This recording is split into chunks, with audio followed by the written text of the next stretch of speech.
By midnight, the world experiences a full shutdown of the access of all water and electricity. The temperature has plummeted by 100 degrees. I am the only one able to sit at home, playing games by the fireplace. Neighbors all step out of their houses to complain. In this extreme cold, people are sure to freeze to death. Furthermore, no one had the foresight to prepare instant noodles. So, even if they don't freeze, they'll starve. But I've hoarded an entire Walmart's worth of supplies in my house. The girl I've had a crush on for 18 years brazenly asks me for food. I unashamedly send her a picture of steak and wine. She instantly recognizes it as top-grade Wagyu and a $100,000 bottle of wine. Immediately, she says she also wants steak and wine. Upon hearing this, I laugh. If she wants to eat, she can go to the supermarket herself. Turns out, a supernova explosion affected the planet, causing a global ice age. And using my position as the warehouse manager of a supermarket, I have hoarded enough supplies to last 2 years. Who knew the girl would break into my house with a group of neighbors and steal all my food? In order to ration the food, they decide to start eating me. The girl even gleefully admits that she tricked me into opening the door. She wants to take one of my thighs. In extreme despair, I would rather die, but when I open my eyes again, I've been reborn 3 months before the global freeze. In my new life, I swear never to be a bootlicker again, and I want to repay the pain of my previous life 1,000-fold. But the immediate priority is to hoard enough supplies before the end of the world and build a sturdy, safe house. Just as I'm considering where to start, a bright light flashes before my eyes. In the next second, I'm in a strange space. Looking at this otherworldly place, a bold idea pops into my head. If I could move an entire Walmart here, I would never have to worry about food and drink for 10 lifetimes. Just then, my stomach rumbles. Thinking about all the good things I won't be able to eat after the apocalypse, I head to the best restaurant in the city. A meal costs me $50,000. In the apocalypse, even a bowl of instant noodles can cost a life. It won't be easy to eat your fill then. This scene is witnessed by the girl I've been infatuated with for 18 years. A girlfriend standing beside her looks surprised. Fang Yuqing, you're so lucky. The bootlicker chasing you turns out to be a rich second generation in disguise. Fang Yuqing naturally wouldn't miss this opportunity and comes up to chat. Zhang Yi, what a coincidence. Hearing this, I laugh coldly inside.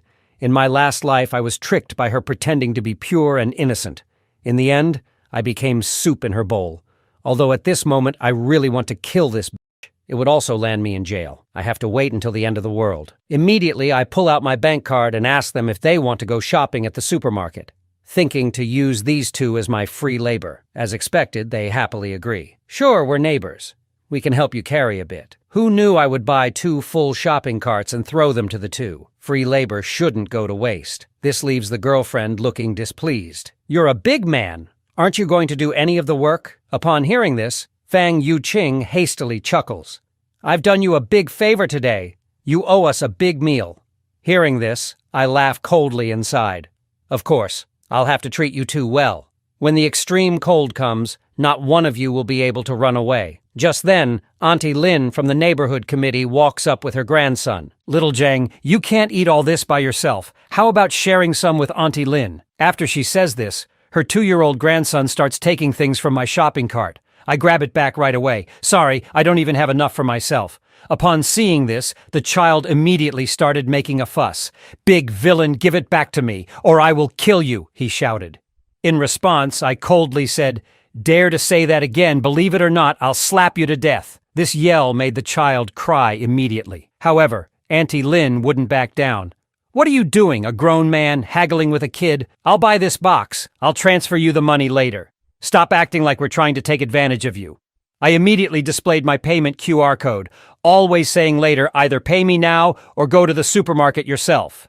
This move made Auntie Lin very angry. Once I got back home, Fang Yuqing winked at me. Don't forget to treat us, okay?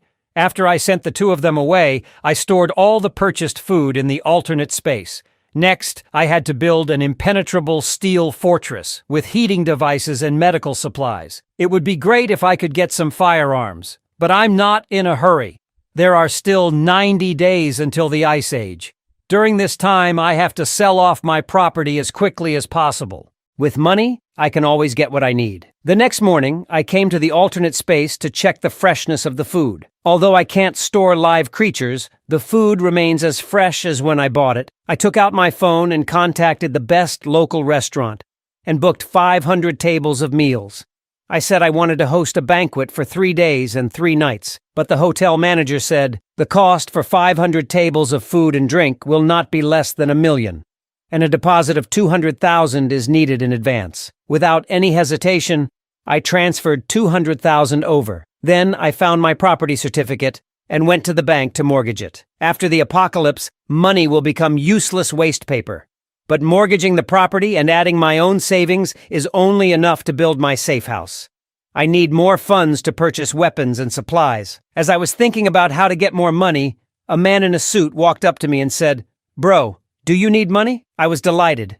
Money is coming when I need it. The man in the suit quickly brought me to another man. The man didn't beat around the bush and asked how much I wanted to borrow, but the interest rate would be a bit high. Upon hearing this, I rubbed my hands together. It doesn't matter if the interest is high. The main thing is to raise the money as soon as possible. So I mortgaged the house that I had just mortgaged and my Mercedes-Benz as well. After the transaction, both parties felt that they had made a good deal. I mortgaged a house worth $5 million and a car worth $300,000 for $4 million. In the end, I have to pay them $7 million back. But I also think they are really nice people, just giving away money for me to spend. Then I came to the most famous War Dragon security company. In my previous life, a second-generation rich guy spent $2 billion to build a top-level safe house. As a result, that rich guy directly became the emperor in the apocalypse. At this time, a business manager came over and asked if I needed any help. I quickly walked up and expressed my idea, indicating that I wanted to build a safe house for the apocalypse. Hearing this, the business manager didn't say much and directly presented me with several plans for me to choose from. However, I was not satisfied with the plans above. Then I stated that the house should be reinforced with aviation materials. The balcony glass should use the highest strength bulletproof glass and add an air filtration system and a 360-degree no blind spot monitoring system. The front door should be made of the same material as the bank's anti-theft door, and I asked the manager to find a way to get some guns. After seeing my requirements, the business manager was surprised. With these renovations and some weapons, this would be a fortress. The final plan required $8 million. After I paid the deposit, I asked them to start work immediately and said that the balance would be paid within 3 months. Next, I need to get some weapons for self-defense. I called the owner of a hunting club I know and got a few sets of crossbows as weapons from him. Just then, the 500 tables of banquet I ordered also arrived in batches by truck. This attracted quite a few people from the neighborhood. This is the delivery truck from a 5-star hotel. These several trucks of food would cost at least $1 million or so. After a while, the food for 500 tables filled my entire house. Without wasting any words, I put them all into the otherworldly space. With all these delicious foods, plus the ingredients I had ordered before, I basically don't have to worry about food and clothing for the rest of my life. The next day, the security company's workers came to start building the safe house. This scene attracted quite a few neighbors' attention, who ridiculed me, asking if I had taken the wrong medication. But I didn't care. When the end comes, you'll know who the real joke is. Then I found Manager Joe from the company, and I bought a part of the warehouse's supplies at twice the market price. Next is to transport these things home little by little. My recent hoarding activities also attracted the attention of Fang Yuqing. She then asked if something was going to happen recently, even saying that she had been thinking about me lately. As for this bitch's fake concern, I didn't want to respond at all. This really pissed Fang Yuqing off. Zhang Yi, this bootlicker, actually dares to ignore me. But she was still curious about my sudden hoarding. However, her best friend just scoffed. If something big is happening, the country will definitely notify us. Just try your best to catch Zhang Yi, this bootlicker. Half a month later, my safe house was successfully built. In order to ensure the employer's safety, the manager also installed a surveillance system on each floor. I was very satisfied with this. Next is to wait for my last batch of supplies to arrive. Soon, several trucks of drinking water arrived in succession. In the following period, I tried my best to exchange all the money in my hands for various supplies. 3 days before the advent of the extreme cold end days, I specifically went back to the warehouse and invited all my colleagues for a cup of milk tea. After they drank it, everyone fainted. In order to move the entire Walmart warehouse with peace of mind, I had already put sleeping pills in the milk tea in advance. After shutting down the surveillance equipment, I went to the warehouse and immediately put all the rows of goods into the otherworldly space. With the help of the otherworldly space, I quickly emptied the entire warehouse. Just then, a box in the corner caught my attention. When I opened it, it was the cold-resistant tech product that was stocked a few days ago. It was said to be able to withstand temperatures of minus 100 degrees. With these supplies, even if facing the coldest ice age, I have nothing to fear. To prevent exposure, I also directly gave myself a dose of sleeping water, and then laid down on my colleague and fell asleep. 2.5 hours later, I was awakened by my colleague. "Boss, something crazy has happened. Our warehouse has been emptied." Hearing this, I pretended to be surprised and jumped up. "What the hell?" Then, looking at the empty warehouse, I pretended to be upset and said, "What happened? How are all the supplies in the warehouse gone?" At this time, the manager called, inquiring about the loss of the warehouse supplies. Knowing that the whole warehouse was emptied all at once, the manager immediately cursed. "How is this possible? Are you a mole and stealing for yourself?" I gave an awkward smile.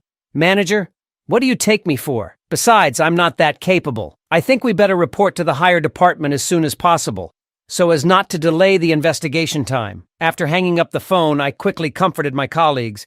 "Everyone, don't be afraid. We who are upright are not afraid of crooked shadows."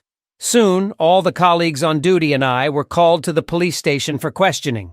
But nothing could be found out after the questioning. Then the cop told us not to leave Tianhai City rashly, in order to cooperate with the follow-up investigation. Soon this incident made the news in Tianhai City. No one could believe that hundreds of square meters of supplies disappeared without a trace in less than 3 hours. Just then, it suddenly started snowing heavily in the sky. I knew this was a prelude to the extreme cold.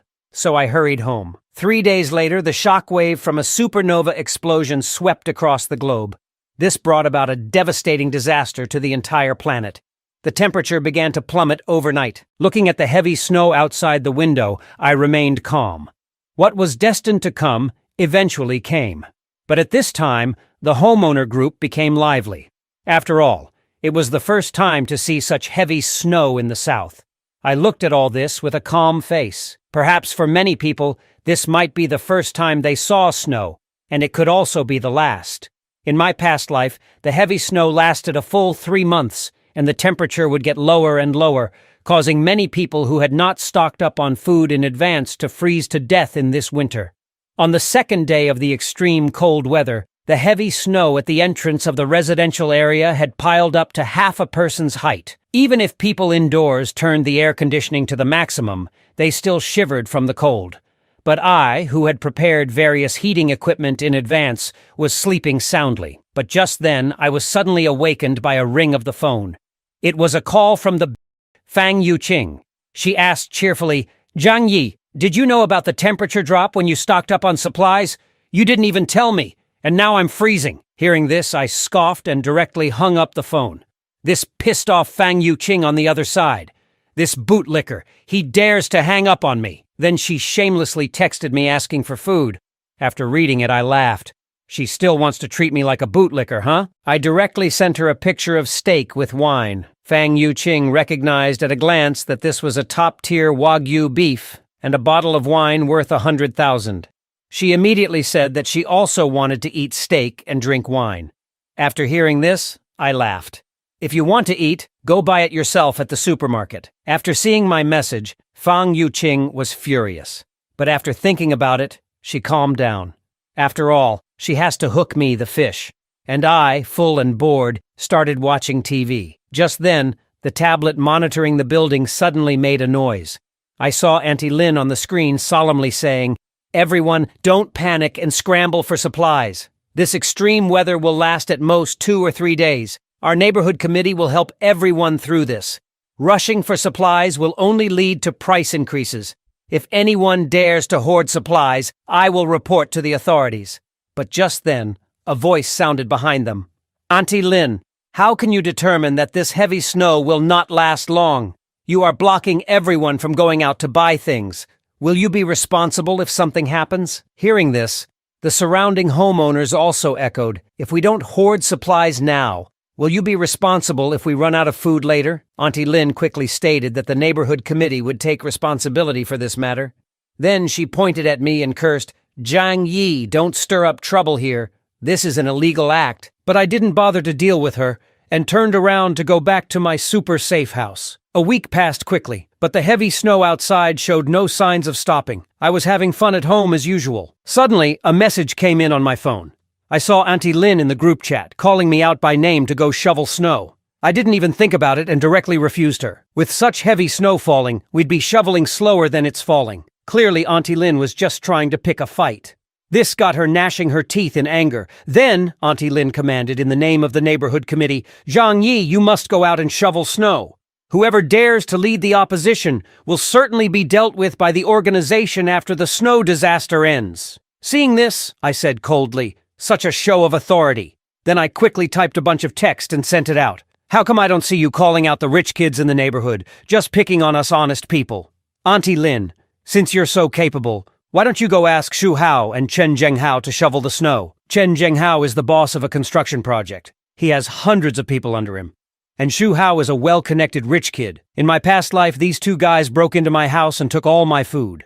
Hearing what I said, other people also started making a commotion in the homeowner group. Zhang Yi is right. If you dare, go ask them. Seeing the messages, Auntie Lin was immediately cursing. Clearly, my words made it hard for her to step down, so she could only grit her teeth and call out the two in the group to shovel snow together. Chen Zhenghao, seeing the message, immediately started cursing, Are you fucking crazy? I'll kill you if you bother me again. Xu Hao also echoed, What a big idiot. Taking the homeowner's money and acting high and mighty every day. Now you really think you're the boss. I don't even bother to deal with you poor ghosts. Seeing this message, Auntie Lin was so angry that she didn't dare to say a word, but directly pointed the finger at me. Zhang Yi, you're really trying to make trouble for me, aren't you? You'll be satisfied if no one goes out to shovel snow, won't you? I picked up my phone, turned on the voice message, and scoffed. Did you come to me to seek a sense of existence after being scolded by someone else? Believe it or not, if you talk any more nonsense, I'll kill you. Seeing my serious tone, Auntie Lin immediately backed down. Just then, a loud bang came from my front door. I heard Chen Zhenghao outside yelling, Zhang Yi, weren't you pretty cocky in the group chat just now? Believe it or not, I'll kill you. At these words, I picked up my crossbow and went to the door. It's not certain yet who's going to kill whom. I shot him directly through the shin with an arrow. Injured, Chen Zhenghao fell to the ground, wailing incessantly. He never imagined that I, a seemingly honest person, would be so ruthless when I took action. Little did he know that this was only the first step of my revenge. With temperatures now at -100 degrees, Chen Zhenghao's leg, which had been shot through, was surely not going to be saved. If not treated in time, he could only die slowly in this freezing weather. Chen Zhenghao, bearing the severe pain, staggered into the elevator. He could never have imagined, having only met me a few times, that I wanted to kill him directly. This realization made Chen Zhenghao shudder with fear. So he immediately took out his phone and dialed the emergency number. However, the whole city was already covered in heavy snow, and the hospital's ambulance simply couldn't make it. Left with no choice, Chen Zhenghao could only go home and treat his wound himself. Fortunately, the weather was freezing cold, and his foot was almost numb from the cold. Then, with a grim determination, Chen Zhenghao pulled the arrow out. Then, he took out his phone again and made a threat in the homeowner group. Zhang Yi, wait for me. Watch me kill you. Facing his threat, I naturally wasn't afraid, and responded confidently, keep talking, and I'll disable your remaining 2 legs. This scene stunned the onlookers in the group chat. After all, as the area tyrant, Chen Zhenghao, this was the first time someone dared to confront him directly. Soon, he picked up the phone and summoned his hundreds of followers. In no time, a swarm of followers, each holding their own weapon, rushed over in grandeur. After learning about what had happened, the leading bald guy came to my door with his followers. You offended our bro Hao. Today will be your death anniversary. With that, he slashed directly at the door. But the next second, his machete was flung away. This scared the gangsters out of their wits. How many people had this kid offended? His home was fortified stronger than a turtle's shell. Watching the scene from my security camera, I laughed with disdain. "Are you guys hungry? Try harder." Seeing the bunch outside the house swearing and fuming, I suddenly had an idea. Immediately, I took a water hose and connected it to the kitchen faucet. "Why are you so angry? Let me cool you down." The gangsters outside saw the door lock suddenly open and were instantly alert. Upon realizing it wasn't an arrow, they had a good laugh. Who would have thought that the next second the hose would spurt out cold water? Soon, a bunch of them fell to the ground, frozen. Only 3 managed to escape. Seeing this scene, I was quite pleased. In this freezing weather, cold water is more lethal than any weapon. On the other side, the 3 little guys who escaped were huddled together, shivering. Chen Zhenghao looked at them and yelled, "What happened? How did you guys, a whole group, not manage to bring a small brat?" Hearing this, the 3 hastily explained, Zhang Yi was too cunning. He turned the front door into a burglar-proof steel door. We chopped for a long time and only scratched some paint off. The key was he sprayed us with cold water. Upon hearing this, Chen Zhenghao's face immediately darkened. No wonder the door felt a bit hard just now. But don't worry, I don't believe this kid can hide in there forever. Send a few men to keep watch at his door day and night. When he dares to show his face, tear him to pieces. Little did he know, the food stored in my house, not to mention for a lifetime.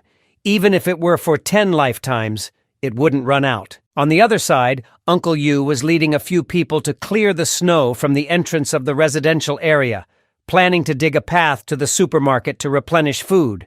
However, they couldn't shovel as fast as the snow fell.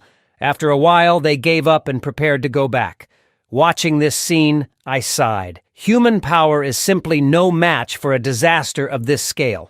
Although the TV is actively reporting to reassure all citizens that the country is launching a final offensive against the snow disaster, only I know that 90% of all organisms globally will freeze to death in this snow disaster. My crush of 18 years was the first to send me a greeting. "Zhang Yi, are you okay?" Seeing the message, I couldn't help but laugh. If it wasn't for her eating my most important part in my previous life, I would have still seen her as a pure lotus. So I replied indifferently, "I'm fine." Then Fang Yuqing shamelessly asked me for something to eat, saying she would return the favor later. Faced with my crush's request, I agreed without hesitation, then sent her a picture of a lobster to whet her appetite, adding with a mocking tone, "I'm already full." Seeing this, Fang Yuqing got angry and decided to kick me out of her pond. At this time, her bitchy best friend sent me a message, "Why are you so dumb?" Fang Yuqing is really angry right now. Seeing the message, I laughed again. They're really good at acting. One playing good cop, the other bad cop, huh? The bitchy best friend didn't give up and continued, "The snow can't last that long. Starve for a few meals and seduce Fang Yuqing first? Wouldn't that be a big win?" Regarding this, I ignored her disdainfully and simply responded with a "oh." This response infuriated her. How did this bootlicker suddenly become enlightened? Fang Yuqing could only sigh. Why did my attitude towards her undergo such a drastic 180-degree change? At this point, her bitchy best friend suggested, "If we lose one bootlicker, so be it. Don't we still have others?" Hearing this, Fang Yuqing's eyes lit up and she immediately called other bootlickers. Soon, Zhou Peng hurried over with large and small bags of supplies, claiming that this was all the food he had left. Hearing this, Fang Yuqing was touched and immediately sent him a good person card. "Zhou Peng, you're a really good person." Before Zhou Peng could express his loyalty, her bitchy best friend promptly closed the door. In no time, 3 days had passed, but the heavy snow was still falling non-stop. Munching on a chicken leg and looking at the time on my phone, I thought, the real drama is about to begin. The next moment, the entire neighborhood plunged into darkness. Soon, neighbors began stepping out of their homes, asking each other whether they had electricity. Now, with water and electricity cut off and air conditioning no longer functioning, it was genuinely getting cold enough to kill. After finishing my chicken, I picked my teeth and then turned on a generator I had prepared in advance. I was fortunate to have died early in my past life. Otherwise, I too would be freezing like the rest of them. At this moment, Auntie Lin from the neighborhood committee was shivering while holding her grandson. She never expected the snow to last so long. A message came into the neighborhood group chat. They say this is a once-in-100,000 years global blizzard. We might be on the brink of a mass extinction event. Several major cities in the country have already been overrun. Everyone must stockpile more supplies. After reading the message, Auntie Lin was shocked. She never imagined the snow disaster would be this serious. At that moment, she hatched a plan. She must trick everyone into giving her their food before they receive the news. So, Auntie Lin promptly posted a message in the owners group. Everyone, don't worry. This disaster is temporary. Workers are currently repairing the water and power outage. The officials have issued an order. Due to these extraordinary circumstances, the neighborhood committee will conduct unified management of all property owners. Anyone who does not cooperate will be arrested and interrogated by the police. Upon seeing the message, Chen Zhenghao began to curse in dissatisfaction. Although he had a lot of underlings, he dared not confront the police. Meanwhile, Auntie Lin continued in the group chat. Due to the severe impact of the blizzard on everyone's lives, the neighborhood committee has decided to collect supplies from each owner and distribute them uniformly to help us all get through this crisis. On seeing the message, I couldn't help but laugh. It was the same old trick as in my previous life. Then Auntie Lin sent me a private message. Little Jiang, you usually work in a warehouse and must have hoarded a lot of food, right? Besides, you bought 3 truckloads of stuff last time. Everyone is in trouble now, and it's your turn to do your part. After the crisis, we will certainly repay you. On hearing this, I chuckled coldly. You old hag. Your hands were also dirty in my death in the previous life. Just you wait. I immediately replied with a voice message. That's great. I just ran out of supplies at home. Auntie Lin, when you collect the supplies, make sure you share some with me. Seeing my message almost made her explode. This kid had hoarded several truckloads of supplies. How could he possibly run out so soon? Realizing that she and her grandson were depending on my supplies, Auntie Lin swallowed her anger and kindly replied, Little Jiang, this is an order from the organization. You must comply.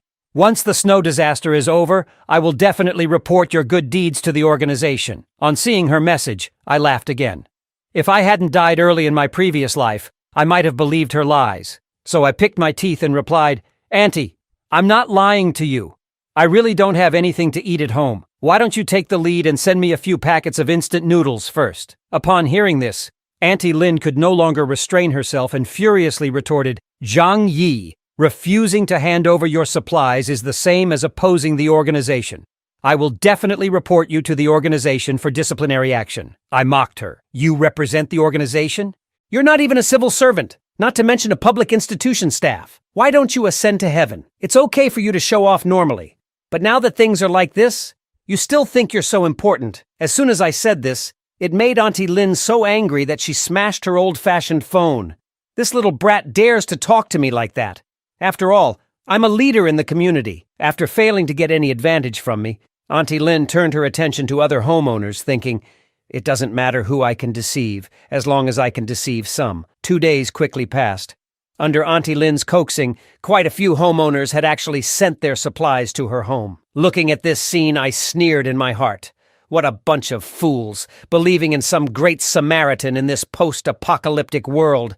Now the whole world has plunged into chaos. Without enough supplies, they could only wait to die. Soon, many homeowners began to tag Auntie Lin in the group chat. Wasn't it said that the supplies would be distributed evenly? We've run out of food at home. Start distributing some to us. But Auntie Lin merely scoffed at the messages.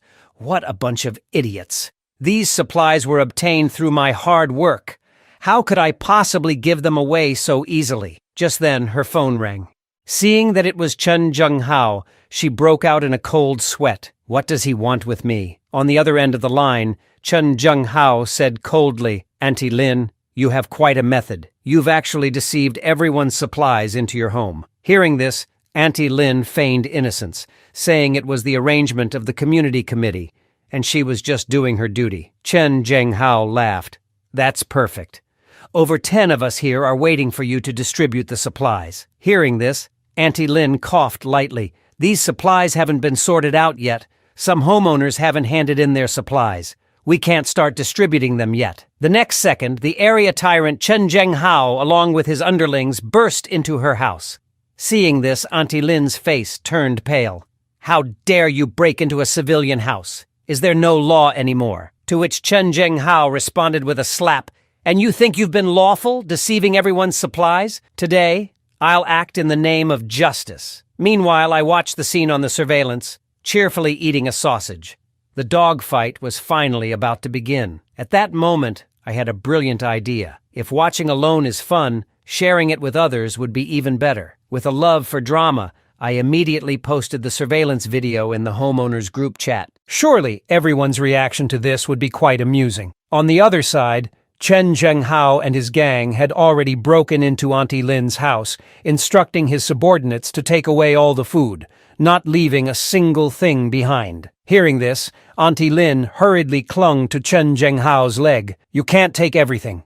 Some of the supplies here are what I hoarded myself. Without these supplies, how would my grandson and I survive? Chen Zhenghao let out a cold laugh. That's none of my business. Get out of here. With that, he directly kicked Auntie Lin away. Her grandson was stunned by this scene and then picked up a small knife to avenge his grandmother. He managed to accurately stab one of the punks, a yellow hair, in the butt. The severe pain made him forget about moving things and he kicked the boy away in response. Witnessing this, the other thugs burst out laughing. Since when did Yellow Hair learn to kick? He actually managed to kick this little brat away. Despite the intense pain in his butt, Yellow Hair played along. How cool am I, right? Someone should have recorded that moment. Auntie Lin fell in front of her grandson, Little Hu, my dear grandson. But Chen Zhenghao, watching this scene, showed no sympathy. Instead, he sneered, "This is what you get for deceiving us, your neighbors. We're just dispensing justice." On the other side, many homeowners watching this scene also clapped and cheered. "Ha ha ha! Serves the big liar right!" Such thunderous methods are necessary to deal with swindlers like her. Without Bro Hao, we'd be helpless against this kind of rogue. Seeing these messages, I laughed. You people really don't understand the crux of the problem. Today, Chen Zhenghao can break into Auntie Lin's house. Tomorrow he could break into yours. But all this has nothing to do with me. My 2-meter thick steel door wouldn't yield even if he came with a tank. Soon, Auntie Lin was pleading for help in the homeowner group. Does anyone have hemostatic drugs, anti-shock medications, and antibiotics? My grandson was injured by Chen Zhenghao. Dr. Zhou needs these medications urgently for surgery. Upon hearing this, my eyes lit up. Dr. Zhou Kier was a savior-like figure in the previous world. Fortunately, we have neighborhood Dr. Zhou Kier here to save her grandson's life for now. At this point, Auntie Lin was pleading continuously in the homeowner group for medicine, promising to kowtow in gratitude to anyone willing to provide it. However, this only resulted in mockery from many homeowners.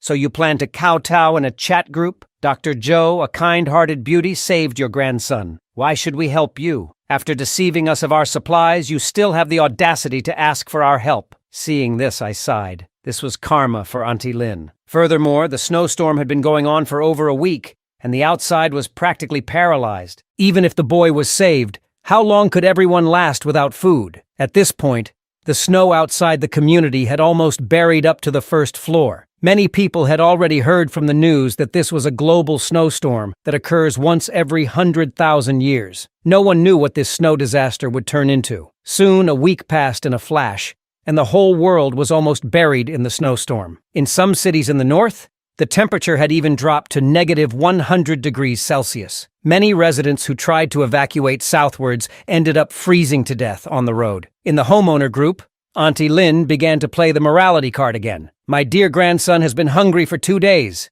He's just a child. Are you really going to stand by and watch him die? She stated that she was willing to pay a high price for supplies. Seeing this, the homeowners started to inflate the prices, and the last pack of instant noodles was even sold for $2,000. Seeing this, I laughed.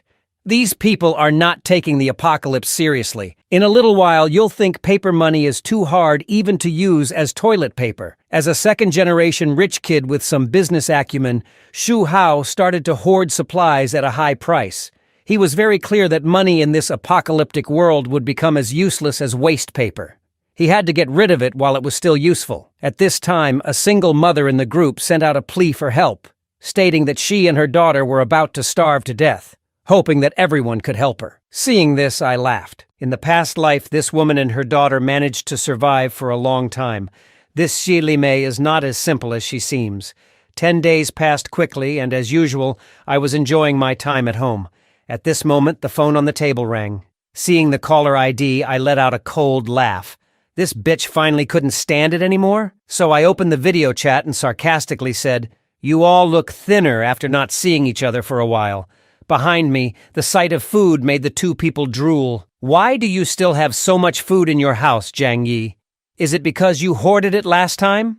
And with this weather of negative 100 degrees, why are you sweating?" Upon hearing this, I smiled. "Oh, this? I installed a fireplace at home. This thing is very warm. I feel like going for a run outside." Upon hearing this, Fang Yuqing immediately tried to butter up to me. "Brother Jiang Yi, you're so awesome. You're so well prepared. Could you let Fang Yuqing come over and take a shower?" Inside, I scoffed. Do they still take me for an old lecher? So, without a second thought, I rejected her invitation, even taunting her. With the temperature at negative 100 degrees, make sure to keep warm. Fang Yuqing was instantly infuriated at my words. "Jiang Yi, don't go too far. We are freezing and starving. It's fine if you don't help, but don't make sarcastic comments." Hearing this, I laughed. "You still think I'm an easy target? If you want food, go find your rich kid. Besides, we're not related. Why should I help you?" With that, I stylishly ended the video call. On the other side, Fang Yuqing was already furious. She never thought that I would be on the path of a bootlicker's counterattack. At this moment, her best friend chimed in with some fair words. "Jiang Yi is quite good. It's you who missed the opportunity. Otherwise, we could be enjoying the things at Jiang Yi's house right now. He is much stronger than that so-called rich second generation. If I had known you would fail, I would have gone for it myself. Now everything has been revealed, and we end up with nothing." At this, Fang Yuqing was already furious. "Lin Caning, you bitch, still speaking in favor of Jiang Yi. I'll kill you." Soon the two bitches were wrestling on the bed. Meanwhile, the government, seeing that they could no longer hide the news of the snow disaster, issued an announcement on television. In order to meet everyone's electricity needs, power supply would be provided from 1 to 2 o'clock every day, but the voltage would only be enough for low-power appliances. Currently, all major power plants are shut down, and power is scarce. Everyone is encouraged to use electricity sparingly to prevent large-scale power outages. Soon, the homeowner group was lively again. Did you see the news? Turns out the rumors online are true. Just as everyone was on edge, suddenly someone offered to sell instant noodles, $5,000 a pack. Any takers? Seeing this, I didn't know whether to laugh or cry, knowing that we're in an apocalypse, yet still wanting to exchange life-saving supplies for this worthless paper. Under the current circumstances, filling one's stomach is above all else. When everyone is hungry, who would care about this useless paper? On the other side, after wrestling for 2 minutes, Fang Yuqing and her friend finally calmed down. Since the soft approach didn't work, we'll go hard. With that, Fang Yuqing picked up her phone and contacted her #1 bootlicker, telling a wild story about how Jiang Yi wanted to tarnish her purity just because he had food. Zhou Peng was instantly furious upon hearing this. This Jiang Yi is such a scumbag. If I don't take this guy down, I'll be letting down my bootlicker identity. Seeing Zhou Peng was hooked, Fang Yuqing immediately got close to him. "Little Zhou Peng, let's find a way to take his house, and then we can live together, okay?" Zhou Peng agreed without a second thought. But before that, they needed to prepare some weapons. In a short while, the three of them, each carrying a kitchen knife, arrived at my doorstep. Then Zhou Peng, hiding the knife behind his back, knocked on the door. "Brother Jiang Yi, are you in? It's old Zhou. As colleagues, could you lend me some food? I'll trade you with fever medication." Unbeknownst to them, I had already seen the whole scene clearly through the surveillance camera. Seeing the weapons in their hands, I was ready to explode with anger. "Do you guys really think you can kill me? If the tiger doesn't show its power, you'll mistake it for a sick cat." Then, I picked up the hose, attached it to the tap, and decided to give them a chilling shower at negative 100 degrees. At that moment, the piled-up waste caught my attention, and an idea sprang to mind. I picked up the hose and approached the door, shouting, "Don't worry, I'll make sure everyone gets enough to eat." The three of them, thinking that I was about to open the door, excitedly raised their weapons. But the next second, a pile of feces sprayed through the small window of the door onto them. Fang Yuqing immediately realized it was a pile of feces and started to vomit on the side, while Zhou Peng was furious. "Zhang Yi, if you have the guts, come out. I'll kill you." At this, I just laughed. "Don't say I didn't give you a chance. If you have the guts, come in." Hearing this, Zhou Peng, seething with rage, raised his kitchen knife and struck my front door, only to find that the door was unharmed. Instead, his hand was injured from the impact. Watching this scene, I couldn't help but laugh. My 2-meter-thick security door isn't something you can break just by saying so. I really don't know what you're thinking. And I've stockpiled as much as a Walmart warehouse in my house. I'm not worried at all about them keeping watch outside. Even if I never go out in my next life, what can they do to me? I was suddenly woken from my sleep by a gunshot. Even though I knew the maliciousness of human nature would be exposed in the post-apocalyptic world, the sudden gunshot still gave me a big fright. There was actually someone with a gun in this community. So I quickly picked up my tablet and started checking the surveillance footage. It turned out that Chen Zhenghao and his men were going around robbing houses. After the water supply was cut off, most of the residents would go out to dig snow for water during this time period, and Chen Zhenghao was taking advantage of this time to loot supplies. Once the supplies were gone, even if they used the accumulated snow as food, they wouldn't last long. After robbing supplies, Chen Zhenghao didn't forget to assert his authority in the homeowners group chat. "We've been snowed in for so long. From now on, I, Chen Zhenghao, am in charge of this building. Anyone who tries to undermine me, this will be your fate." He then posted several intimidating photos. Seeing this, I couldn't help but sigh. Chen Zhenghao's ruthless tactics were no doubt why he had been so successful in society before the apocalypse. However, his ammunition and followers were ultimately limited. They couldn't possibly face off against all the residents of the building. Just then, I was added to a new group chat. Several homeowners were vehemently denouncing Chen Zhenghao's actions in the chat, saying that we all had to unite to resist such a tyrant. Even if he has a gun, he can't stop all of us. But when asked when to take action, a few clever ones suggested that we needed to plan this carefully. After reading these messages, I couldn't help but laugh. The loudest critics were also the most hesitant to take action. They were all just talk. At this point, Uncle Yu, a retired veteran, chimed in the chat. "We can't let Chen Zhenghao continue like this. Otherwise, we're all doomed. If you all are scared, I can lead the charge. Let's all rise up together." Uncle Yu's words garnered a lot of support from the homeowners. Some offered to provide weapons, others suggested tactics, saying Chen Zhenghao was only one man and we could ambush him. Seeing all this support, Uncle Yu continued. "Besides the gun, Chen Zhenghao has about 5 or 6 people with him. I alone won't be enough. We need a dozen or so young guys to ensure our safety." Just as everyone was eagerly preparing to volunteer, a woman suddenly spoke up in the chat. "Auntie Lin just tricked us out of our supplies. Who knows if Uncle Yu, you won't do the same? If you lead everyone to surrender, what about the rest of us who are old, weak women and children?" I absolutely disagree. Hearing this, I really wanted to smack her. This woman was the one who stirred up gender conflicts in the past life. In this post-apocalyptic world, if you can't even trust a retired veteran, who can you trust? Soon, the homeowners were divided into 2 factions. The radical faction thought we should unite against Chen Zhenghao now. The conservative faction suspected Uncle Yu was a spy, saying whoever wants to be the scapegoat can be one. Watching the 2 sides bicker for 2 hours, I couldn't help but sigh. This scene was exactly the same as in my past life. Back then, it was these conservatives who kept passing the buck, resulting in the majority of homeowners being brutally killed by Chen Zhenghao. But what does this have to do with me eating my curry rice with corn, green peppers, tomatoes, and chicken? On the other side, Chen Zhenghao, backed by his gun, was still robbing houses everywhere, not even sparing his own followers. Anyone who dared to resist would be taken away with a single shot from Chen Zhenghao, but he knew it well in his heart. Without this gun in his hand, these subordinates might not necessarily obey him. Then he ordered his men to collect all the bodies. Watching this scene from the surveillance, I immediately realized that this guy was planning to use these people as backup food. It seems it's time to find an opportunity to confront this guy. The next morning, the leader of the conservative faction, Lu Tiantian, sent out a cry for help in the WeChat group. "Everyone, come save me! Isn't Uncle Yu a veteran?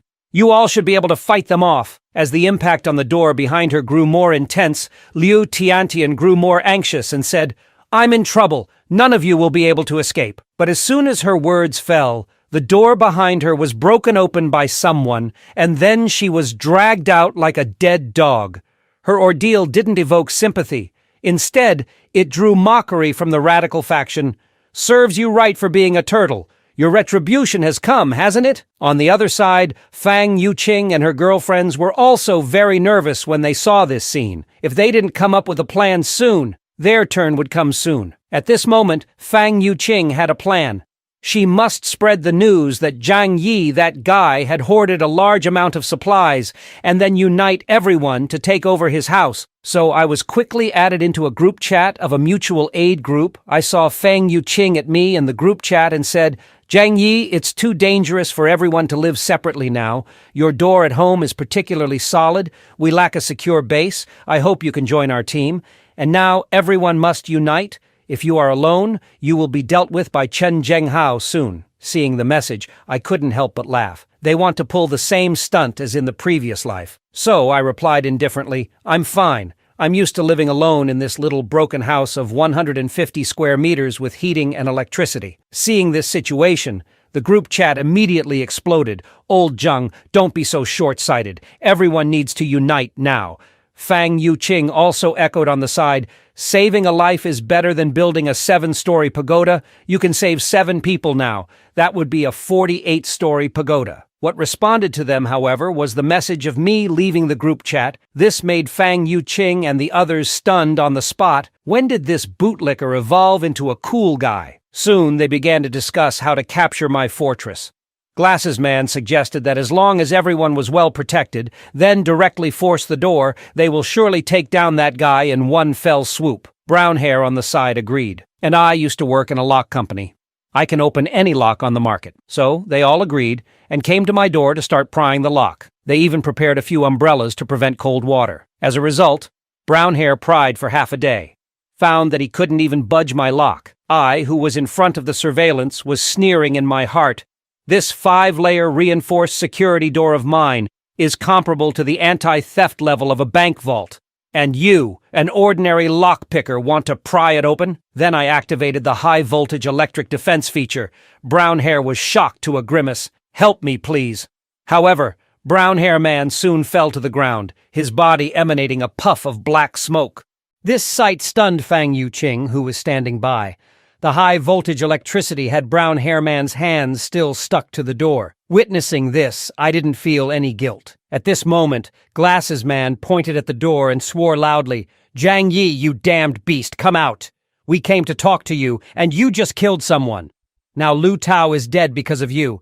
Don't you think you owe us an explanation?" Hearing this, I just laughed. "You guys came to pry my door. I don't think there's any need to explain your intentions," I said, shaking my head. I then loaded my crossbow. "Isn't it better to stay alive?" In the next second, an arrow flew out of the small window at the door, hitting Glasses Man's left arm squarely. Seeing this, Zhou Peng hurriedly helped Glasses Man up. They didn't expect me to be so ruthless and quiet, as I had intended to take their lives right off the bat. Just as they had barely moved a few steps away, 2 more arrows flew out of the small window, striking Zhou Peng and another neighbor accurately. Seeing this, Fang Yuqing and the other 2 women started to flee, afraid that they would be the next to get hit if they were a step slower. Once they returned to their lodgings, the 3 men who were hit by the arrows lay on the ground howling in pain. If not treated in time in such extreme cold weather, the wounds would necrotize. Moreover, the arrows were rusty. Without antibiotics or other medicines, they could only wait for death slowly. Thinking of this, Glasses Man regretted his actions terribly. At this moment, Zhou Peng's cousin, Wang Min, walked up to Fang Yuqing and slapped her in the face. "It's all your fault, you damn woman! Didn't you say that only Zhang Yi's door is strong? How come there are crossbows? No wonder you were standing so far away just now. Did you know it all along?" Covering her face, Fang Yuqing looked wronged. "I didn't know. When we went there last time, he didn't use them." At this moment, Zhou Peng quickly stepped forward and shielded Fang Yuqing behind him. "Cousin, stop! It's not Fang Yuqing's fault. I can vouch for her." Seeing her cousin evolving from a bootlicker to the bootlicker king, Wang Min felt disappointed. Little did she know that the one who ran the fastest just now was herself. Now, the only thing they could do was to contact Dr. Zhou in the community for help. After a while, Zhou Kier came to Wang Min's house to check the wounds of the injured people. However, after seeing the wounds, she looked surprised. This is the same as the wound I treated for Chen Zhenghao a while ago. It's also an arrow wound.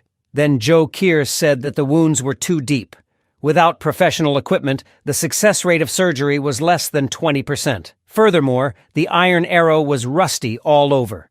Without antibiotics or similar drugs for treatment, they could only wait for death. Upon hearing this, Wang Min immediately shed 2 lines of clear tears. She and Zhou Peng had grown up together, and their relationship was very deep.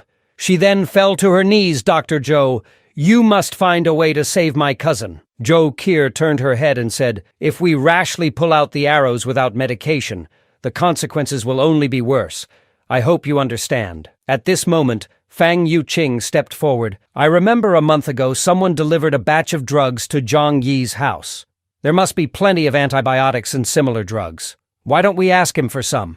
Hearing this, Glasses Man looked excited. Really? Then you go find Zhang Yi. He caused my injury. He has to take responsibility. However, Wang Min on the side expressed, we were almost killed by him just now. How could he possibly give us medicine to save our lives? Hearing this, Fang Yuqing looked unconcerned. We just wanted to take over his house. We didn't harm him. Besides, we're the ones who got hurt. We're the righteous ones here. Hearing this, Zhou Kier was rendered speechless. You guys deserve to get shot. Suddenly, Wang Min pointed at Fang Yuqing and said loudly, then you'll be in charge of getting the medicine. Zhang Yi once pursued you. You're the most suitable person to handle this. Bootlicker King Zhou Peng also chimed in. Fang Yuqing, we'll have to trouble you this time. I can only protect you when my arrow wound is healed. Hearing this, Fang Yuqing had no choice but to agree. However, thinking of my attitude, she had no confidence. The only plan now was to try making a phone call. Soon, she dialed my number and said, Lu Tao and Zhou Peng are dying. Can you help them? Upon hearing this, I laughed. So what if they die? Everyone has to die sooner or later. Besides, you don't really think you can survive this snow disaster, do you? The city is blocked by heavy snow, and this building has become an isolated island. Once the existing supplies are used up, if you don't starve to death, you will be killed by Chen Zhenghao. Upon hearing this, Fang Yuqing sobbed tremulously. Zhang Yi, I know I was wrong. It's all my fault. I let down your true feelings, but I've come to my senses now. Can you forgive me? Zhou Peng and the others were shot by you. If they don't get medicine, they will die from infection. At this point, Wang Min snatched Fang Yuqing's phone. Zhang Yi, don't be so heartless. Keep some goodwill. You never know when you might need us in the future. Hearing this, I laughed. Guess why I shot them with rusty arrows? I never intended to meet you again. And how do I know you won't suddenly turn against me? Upon hearing this, Wang Min hurriedly argued, how could we? We are good citizens. I cut her off. Good citizens wouldn't try to take over someone else's house. But well, helping you isn't impossible. Given that I have been pining after Fang Yuqing for 18 years, I might consider letting her come over alone. Hearing this, Fang Yuqing excitedly grabbed the phone. Zhang Yi, brother, I'm willing. From now on, Fang Yuqing is yours. Do whatever you want. Her best friend, Lin Kaining, also excitedly moved closer. Take me with you. Take me with you. But Fang Yuqing slapped away Lin Kaining's hand. My brother Zhang Yi only wants me. You should just stay here and behave yourself. As soon as she finished speaking, Wang Min slapped her across the face. You shameless woman. You've caused everyone so much trouble and now you want to run off. No way. Bootlicker King Zhou Peng also looked shocked. Fang Yuqing, how could you do this to me? Didn't you say you hated Zhang Yi the most and wanted to be my woman? Upon hearing this, Fang Yuqing immediately started arguing. Is it wrong for me to pursue a better life? If I stay with you, when the supplies run out, we'll all just wait to die. Zhou Peng, isn't loving someone about wanting them to have a happy life? Although you gave me a few bags of supplies, Zhang Yi has a whole Walmart stashed in his house. Hearing this, Bootlicker fell to the ground, defeated in the battle of love before it even started. And Fang Yuqing just turned around and left without a second look. Lin Caning threw her to the ground. Why should you get all the benefits? Wang Min also pointed at Fang Yuqing and scolded, You only think about yourself and don't consider everyone else. If we're not doing well, you shouldn't either. Zhou Qier, who was watching their infighting, was speechless. But she still kindly reminded, The wounds have only been temporarily treated. Without medicine, you all need to be prepared. Upon hearing this, Glasses Man had a sudden idea. I have a way to deal with Zhang Yi. From the video he sent us, it's not hard to see that his house is fully stocked. Now we just need to tell everyone in the building about this. If we can't deal with him, someone else surely can. Then we can get a share of the benefits from the sidelines. Upon hearing this, Fang Yuqing panicked. Don't be so shameless. How can I live a sweet life with Brother Zhang Yi if you do this? As soon as she finished speaking, Wang Min raised her hand to slap her. You dare to be so brazen, you shameless woman! At the critical moment, Zhou Peng stepped in front of Fang Yuqing. Sister, hold on. My love for Fang Yuqing is genuine. I will win her over with time. Sooner or later, Fang Yuqing will fall in love with me. Then, he confidently looked at Fang Yuqing. Don't be afraid. I'm here. This angered Wang Min so much that she almost wanted to slap this bootlicker to death. However, she decided to focus on the pressing matter first. She quickly posted some photos of delicious food in the homeowners group. Everyone is almost reduced to eating tree bark, but Zhang Yi is having sumptuous meals every day. Do you think that's fair? Seeing the message, Chen Zhenghao drooled all over the floor. This kid is hiding so many good things in his house. That's perfect. I can get my revenge for old grudges. Upon hearing this, the homeowners group exploded. Some people were trying to morally bind me, asking me to distribute my supplies to everyone. Some people, just for a meal, asked me to become a father to their child. There were even those who were willing to hand over billions in assets just to live in my house. Seeing the message, I just laughed. Why? Am I close with you? Why should I share my supplies with you? Thinking of these people breaking into my house in the past, I felt a fire in my belly. Now the tables have turned, I thought. Let's see how I'll play with you this time. Seeing my reply, Bootlicker King and others looked dumbfounded. Is Zhang Yi not afraid that we will unite against him? Others, seeing my cold-heartedness, began to blame me in the group chat. If you hadn't secretly hoarded supplies, we wouldn't be living like this. You must atone for your sins and donate the supplies to everyone. Besides, what's the point of living alone? Young people should have the spirit of contribution. Watching them bicker back and forth, I couldn't be bothered to engage with them any longer. Then, looking at the falling snow outside the window, I mumbled, Staying at home every day is quite boring. It seems I should find some time to go out and stroll around. Luckily, I still have a few snowmobiles hidden in my pocket dimension. Once I deal with this group, it might be time to see what the outside world is like. Just then, my phone suddenly received a notification. It was a plea for help from Dr. Zhou Qier. Mr. Zhang, our home's medicine and supplies have been completely exhausted. Upon seeing the message, I instantly recalled what Zhou Qier looked like.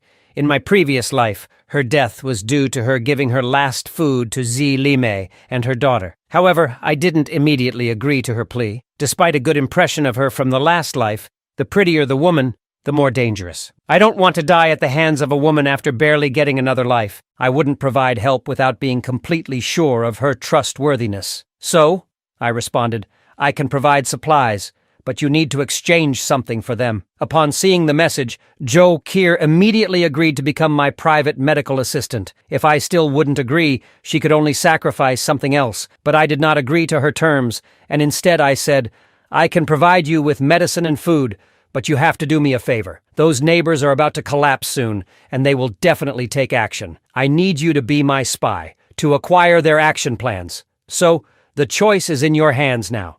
You can choose to follow the crowd and be a bystander, or you can choose to betray them and side with me. Upon seeing the message, Zhou Qier fell silent. If she chose me, she would have to face all the homeowners in the building with me. But what she didn't know was that my house had long been turned into an iron fortress by me. Even if they came with a tank, they couldn't break in. The reason I did this was just to find an excuse to test her. At this moment, Glasses Man sent me a final ultimatum. Zhang Yi, I'll ask you one more time, will you hand over the supplies in your hand or not? Seeing the message, a cold smile appeared at the corner of my mouth. This guy had overstepped his bounds. I responded cheerfully, Even if I were to feed my food to the pigs, I wouldn't share a bit with you. This angered Glasses Man, grinding his teeth. Very well, Zhang Yi. You still dare to talk tough even when death is imminent. You brought this upon yourself. Don't say we didn't give you a chance. Soon, a chat group was established to denounce me. Chen Zhenghao solemnly said inside, "Don't worry, everyone. For this operation to eliminate Zhang, I only need half of the supplies. After getting the supplies, I swear I won't harm anyone." Glasses Man also echoed, "Let's put our past grudges aside for now. Our primary goal is to take down Zhang Yi at once." On the other side, after some consideration, Zhou Qier finally agreed to my terms. She was very clear in her heart that she, a woman alone, couldn't hold out for long without clinging to a strong figure in this apocalyptic world. Soon, I received a warning from Zhou Qier and Uncle Yu. Glasses Man and his gang have decided to launch a full attack at 2:30 tonight. To this, I was not panicked at all, but just curious about what kind of mess this group would make. At this point, Zhou Qier sent another message. "Those people have gone crazy. Aren't you going to come up with a plan?" But I just laughed at her message. I glanced at the guns laid next to me. All fear stems from inadequate firepower. I replied, "You don't have to worry about all this. Remember not to follow along with their action. I'm only warning once." With that said, I picked up the gun in my hand. Just sit back and enjoy the show. Soon, it was 2:30 in the morning. A group of people armed with weapons came marching towards my house. We must kill that shameless, selfish ghost, Zhang Yi, this time. Soon, the corridor at the entrance of my house was surrounded by Chen Zhenghao and his gang. "Zhang Yi, come out! If you don't want to die, this is your last chance." I saw this scene from the surveillance and couldn't help laughing. I didn't bother being polite with them. I turned on the high-voltage device. Just as a few youngsters were about to break down the door, they were electrocuted into a charred state, emitting a puff of black smoke. Seeing this scene, the others were frightened and dumbfounded, and they wanted to escape. But as soon as they turned around, they were blocked by Chen Zhenghao and his gang. Chen Zhenghao pointed his gun at a person's head. "If you dare to enter the battle, be prepared to die. Keep smashing the door. I don't believe his high-voltage electricity can last a year." Glasses Man, their strategist, immediately came forward to encourage them. "Don't be afraid, everyone. We must avenge our fallen comrades. As long as we work together to break this iron door, what awaits us inside are a cozy fireplace and endless food." Encouraged by Glasses Man's words, the residents who originally wanted to leave were instantly filled with fighting spirit. They picked up a wooden stake and continuously smashed my door. For a bite of food, everyone was exerting all their strength. Listening to the rhythmic thudding coming from outside, I also became interested. So, I instantly retrieved a large speaker from another space. "Seeing you all so hard-working, let me play a tune for you." Hearing the battle song, the neighbors seemed to be injected with a stimulant, hitting the door even harder. However, after half an hour of relentless beating, a few of them were panting and fell to the ground. "What kind of door is this? We've been hitting it for so long, but only a tiny scratch was left. It seems we won't be able to break it open without years of effort." At this moment, Glasses Man, who works at a bank, stepped forward and immediately identified it as a bank vault-grade door. He said, "Such a door can't be breached even by a tank, let alone wood." Hearing this, the others looked shocked. "Then, is there no way to open this steel door?" Glasses Man sighed. "Unless we can find the world's top locksmith, there's no chance to open it without the key." While he was explaining, I had already come to the door with my crossbow. "So professional," I murmured, and then shot an arrow. Seeing Glasses Man get shot, the other residents in the hallway panicked. "Zhang Yi actually has weapons. Glasses Man and Chen Zhenghao didn't even tell us." Some of the slower neighbors were quickly turned into sieves by my arrows. Looking at the neighbors scattered around on the floor, I felt no guilt. If they want my life, there's no need for me to be polite. Just then, Glasses Man had an idea. "Everyone, don't panic.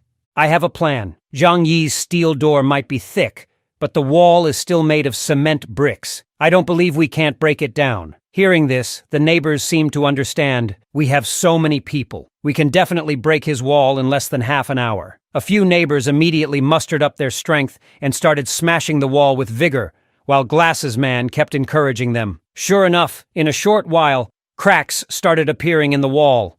Seeing this, a big man smashed the wall with even more force, but the next second, a metallic clang echoed. The impact numbed the man's arm. Glasses Man rushed forward and exclaimed, "Damn it! The wall is made of steel plates too!" Hearing this, several big men looked shocked. Who uses steel plates for wall construction? But they still didn't give up. They randomly hit different parts of the wall, hoping to find a weakness. Watching this scene, I couldn't help but laugh. I'm sorry to inform you that the outer walls of my house are reinforced with half-a-meter thick, high-quality steel. Not to mention your hammers. Even if a sniper rifle ball came, I wouldn't be afraid. Soon the neighbors realized that I must have known about the apocalypse in advance, which is why I built such a sturdy fortress. Glasses Man grew angrier the more he thought about it. He knew about the snow disaster all along, this selfish and narrow-minded person, only caring about himself, ignoring the lives of everyone else. Some people couldn't bear this despair and started to cry on the spot. At this moment, Chen Zhenghao stepped out from the crowd. "What are you crying for? His walls are made of fine steel. But does that mean the ceiling and the floor are too? We will split up and start tearing down the place." I refused to believe Zhang Yi could have built a tortoise shell. Hearing this, the neighbors were re-energized. They went up and down my house, hammering with all their might. Watching this on the surveillance, I chuckled. Chen Zhenghao has some brain power, but unfortunately not much. After hammering for a while, they once again fell into despair. As it turns out, I did build my house into a reinforced tortoise shell. Without power tools, they would need to hammer for years, without rest or sustenance, to have any chance of breaking this fine steel wall. At the thought of this, the stomach of a neighbor, who had not eaten for 2 days and wasted so much energy hammering, started grumbling. He wanted nothing more than to eat a large piece of meat. Thinking of meat, an idea suddenly popped into his head. He looked at a neighbor beside him, and they both drooled at the thought. After realizing what the other was thinking, they awkwardly turned their heads away. Glasses Man, on the other hand, was in despair. Are we really going to wait for death in this apocalypse? That damn Zhang Yi is so cruel. Why can't he sacrifice himself for the good of everyone? Then, a bright idea from Glasses Man. I remember that Zhang Yi had floor-to-ceiling windows on his balcony when he renovated. Maybe we can break in from there. Hearing this, everyone's hopes were reignited. I refused to believe that Zhang Yi would seal his windows. With that, they got together and started moving towards my balcony using planks. Soon they were outside my window, yelling and threatening. "Zhang Yi, it's best if you open the door yourself. Once we break in, you'll regret it." Hearing this, I calmly sipped my coffee. You think you're smart, huh? And who says glass has to be more fragile than metal? As expected, after knocking for a while, they found no traces on the floor-to-ceiling windows and could only vent their frustrations helplessly outside. Of course, I wasn't going to let them off so easily. I leisurely walked to the kitchen and picked up a homemade Molotov cocktail. Since it's so cold, I'll help you warm up a bit. With that, I placed the Molotov cocktail into a small window in the room. The next second, a hole appeared in the ceiling of the balcony. By the time they realized it was a Molotov cocktail, it was already too late. Soon, flames engulfed one of the neighbors. The intense burning sensation made him wail in agony. Before long, he could no longer bear the pain and jumped off the balcony. Seeing this, several neighbors finally felt regret, pressing against the glass, begging for mercy. In your previous lives, you turned me into feces and never showed any remorse. Left with no choice, they had to return the way they came, hoping that those behind them could help. But they were stopped by Glasses Man and his group. Got lost. Don't bring the fire over and involve us. Even hitting the first person with a wooden hammer. The man let out a cry and fell from the high building. Soon, those with no way out were burnt to charcoal in the fire. In the face of this scene, Glasses Man and his group showed no mercy.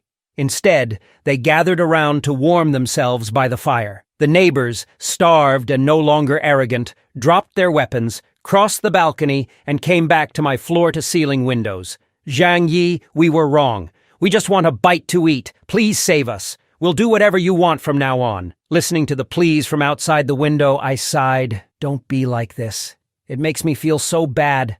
I have a strange quirk when I'm upset. I want to eat. Saying this, I started eating the noodles in my bowl. The sight of this made the people outside drool all over the ground. If only we could have some soup.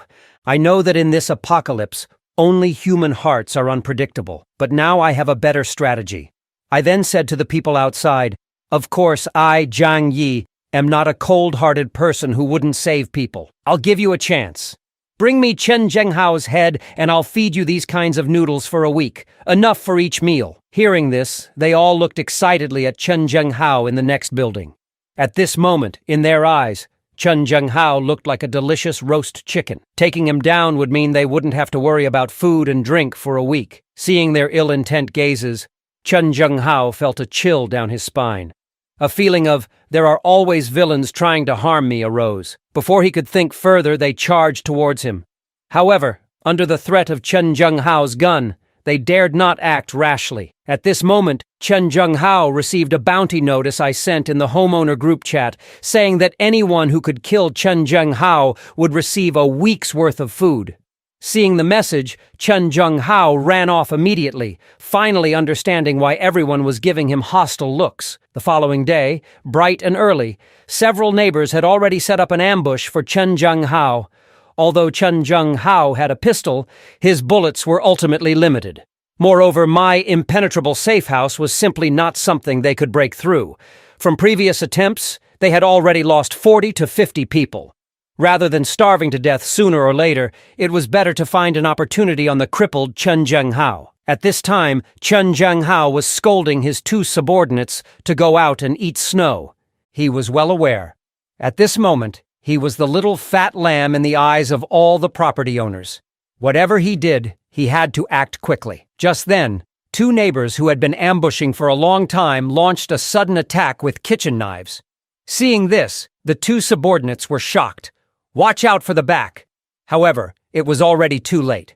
Two neighbors with red eyes holding kitchen knives had already reached their back, yet they were shot down by him. At this time, Chen Zhenghao was panting heavily. Luckily, he responded quickly. Following that, Chen Zhenghao ordered his men to drag the two bodies back home. Just worrying about having nothing to eat, these two reckless things even came to the door. Just at this moment, one of the subordinates exclaimed, "Quick, look at your back." It turns out that although Chen Zhenghao had just dropped the two men in time, he was still cut by a kitchen knife, leaving a long wound. Afterwards, Chen Zhenghao asked the subordinate to help him back to the room, while he made a call to invite Dr. Zhou to come and treat his wound. A moment later, Zhou Kier, carrying a medicine box, arrived at Chen Zhenghao's house. "I must make it clear in advance.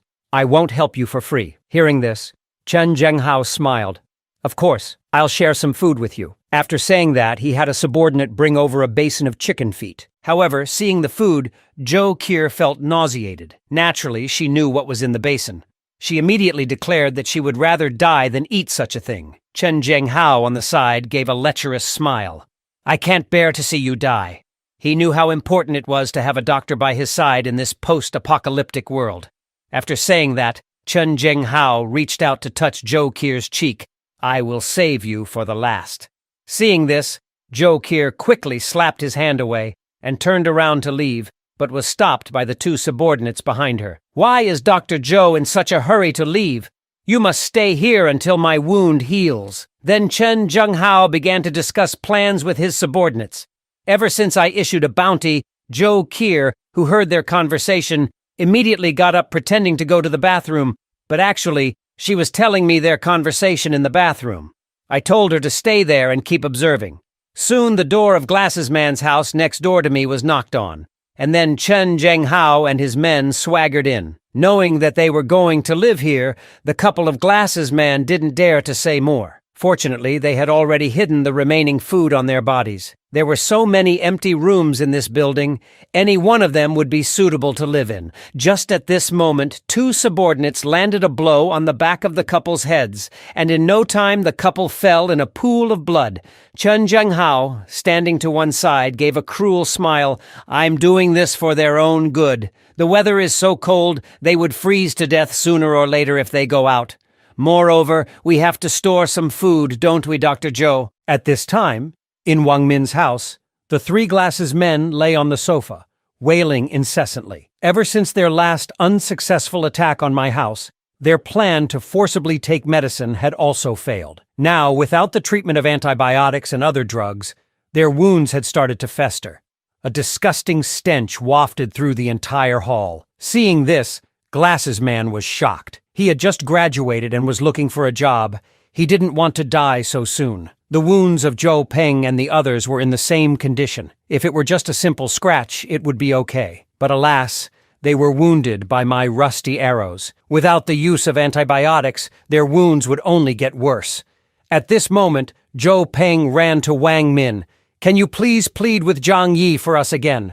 Otherwise, we're all going to die." But Wang Min waved his hand. "I'm out of ideas. Zhang Yi is not easily persuaded."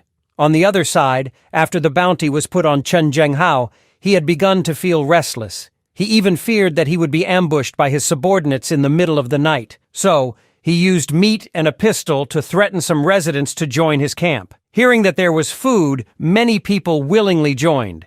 Seeing this scene from the surveillance, I couldn't help but laugh. Even if you have many people in your camp, Chen Zhenghao, what do you think they will do when there's no food left? Then I picked up the phone to call Zhou Qier, asking her about the situation on her side. I could only hear Zhou Qier nervously answering, "Chen Zhenghao's group has gone crazy. The existing food has been eaten up. They are preparing to start robbing houses. In these few days, many neighbors have already become their feces."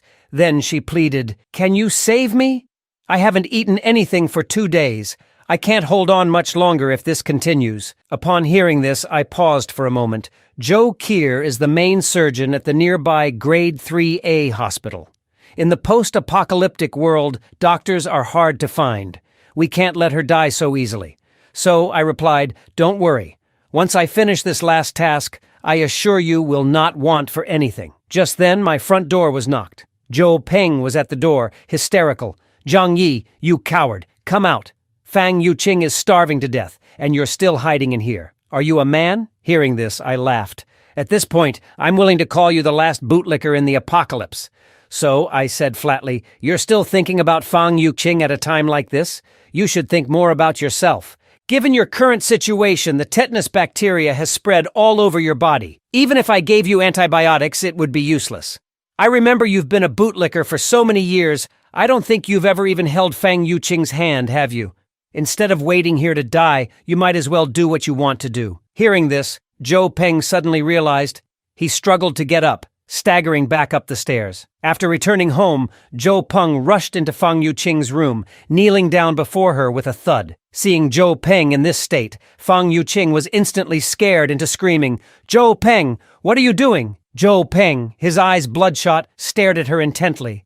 "Fang Yuqing, will you marry me?" Fang Yuqing frowned. Disgust filled her eyes. She instinctively pinched her nose. "I won't." She shoved Zhou Peng to one side, bitterly saying, "Get out of here, you're about to die. You stink, I have to go find Zhang Yi.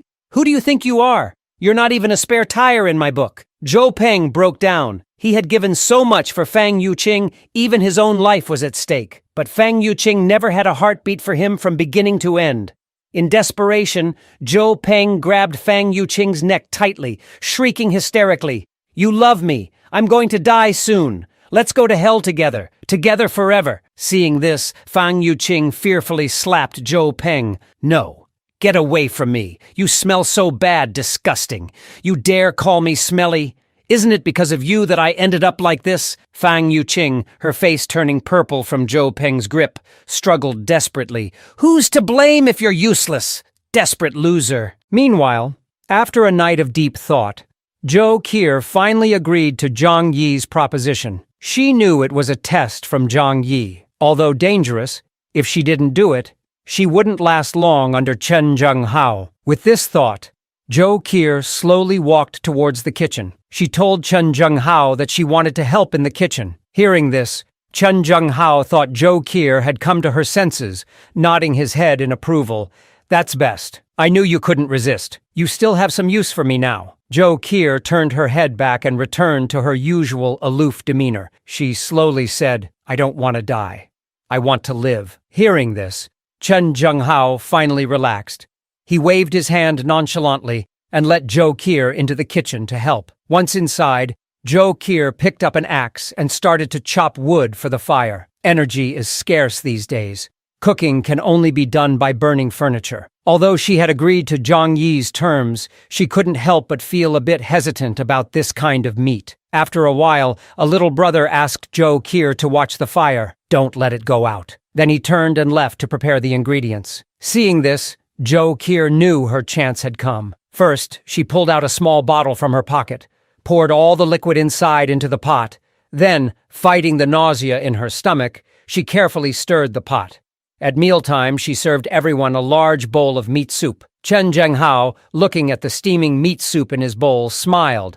I never thought the day would come when Dr. Zhou would join us. In order to gain their trust, Joe Kier also served herself a bowl of soup and quietly went back to her room. They had no idea that Joe Kier had drugged the meat soup. Back in her room, Joe Kier waited silently for the drug to take effect.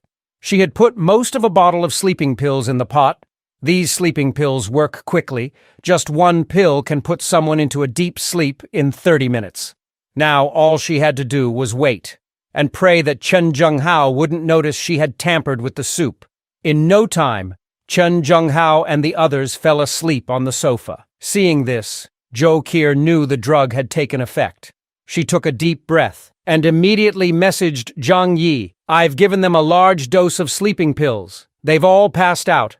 What are you planning to do next? Zhang Yi replied flatly.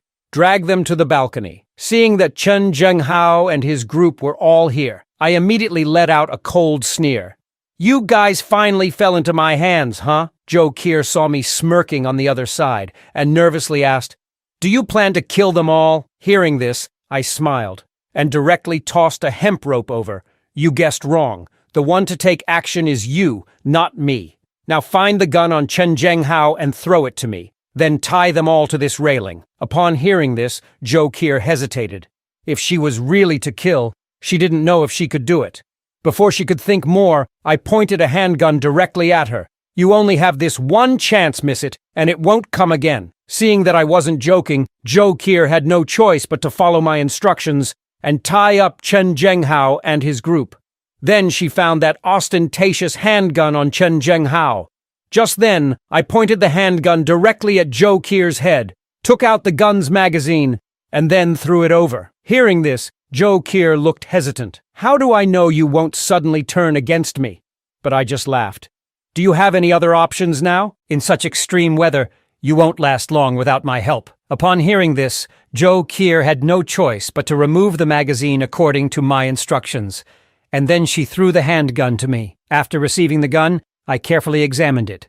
Confirming that it was the same one Chen Zhenghao had used before, I turned and went back to the room. Next, I took out a water pipe and opened the valve, spraying it directly at Chen Zhenghao's group. Joe Kier was shocked to see this.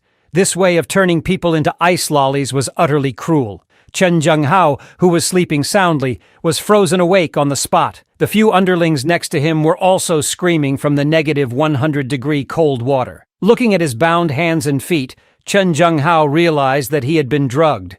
Immediately, he twisted his head to look at me.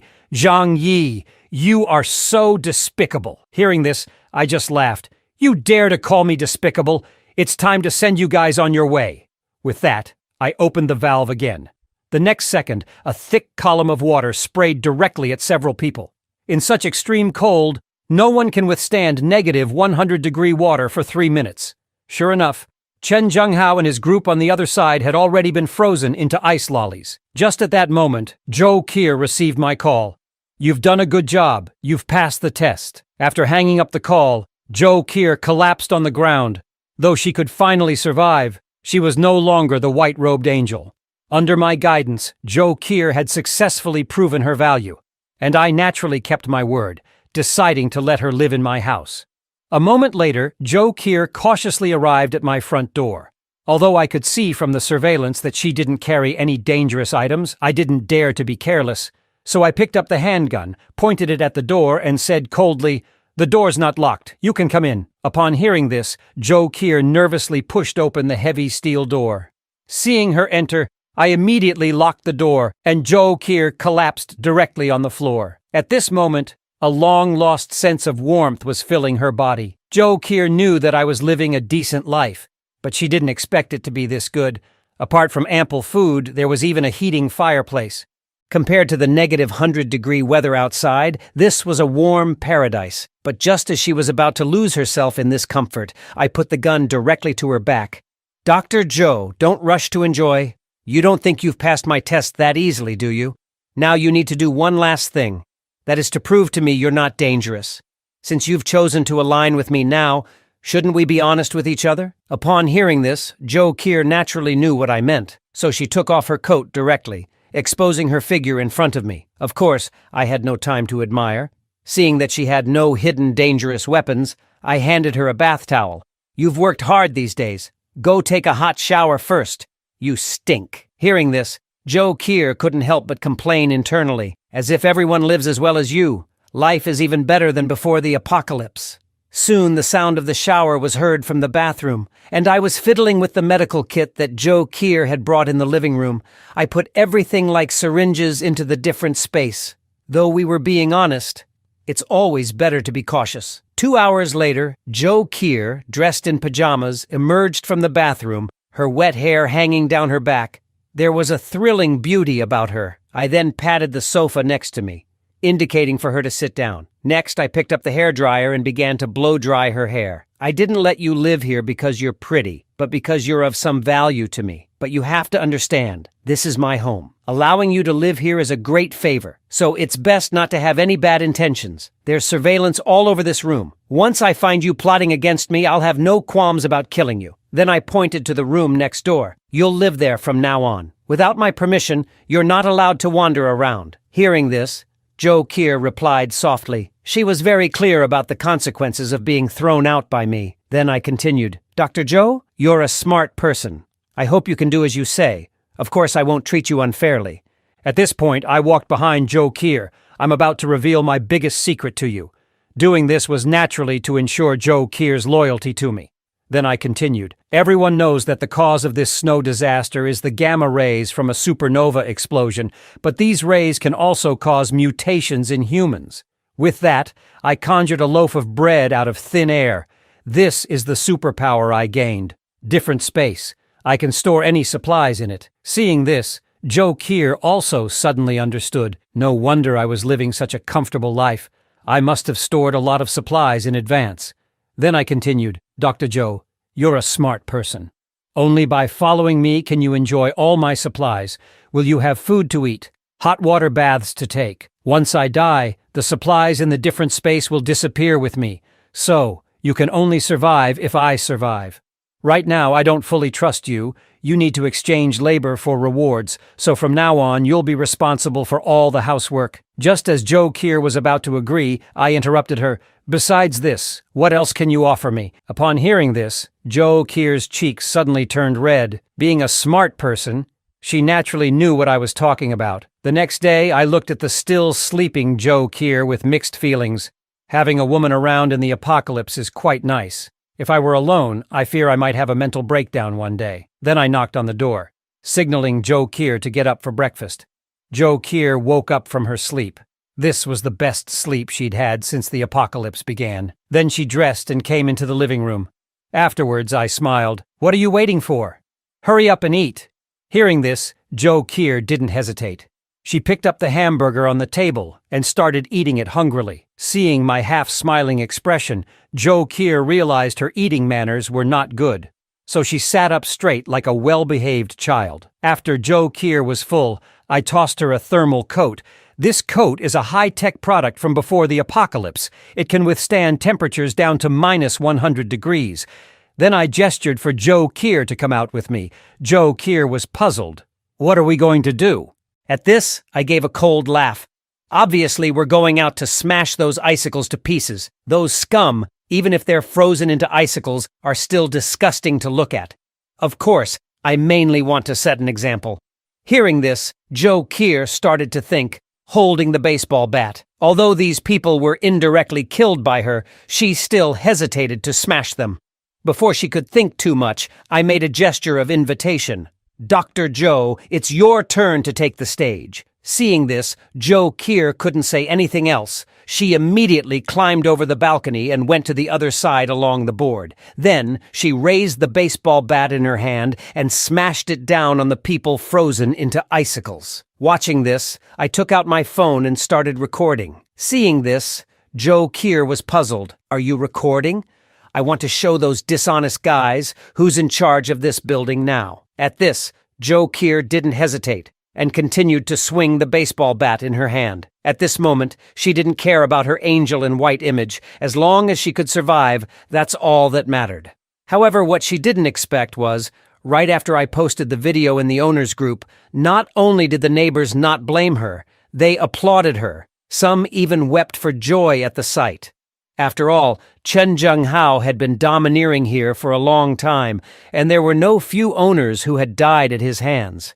Now, seeing Chen Zhenghao get his comeuppance, they were naturally overjoyed. But before they could rejoice for long, I directly began my ascension ceremony in the owners group. From now on, this building will be under my Zhang Yi's rule, or else you'll end up like Chen Zhenghao. Then they remembered the video was posted by me, so they all started to flatter me in the group.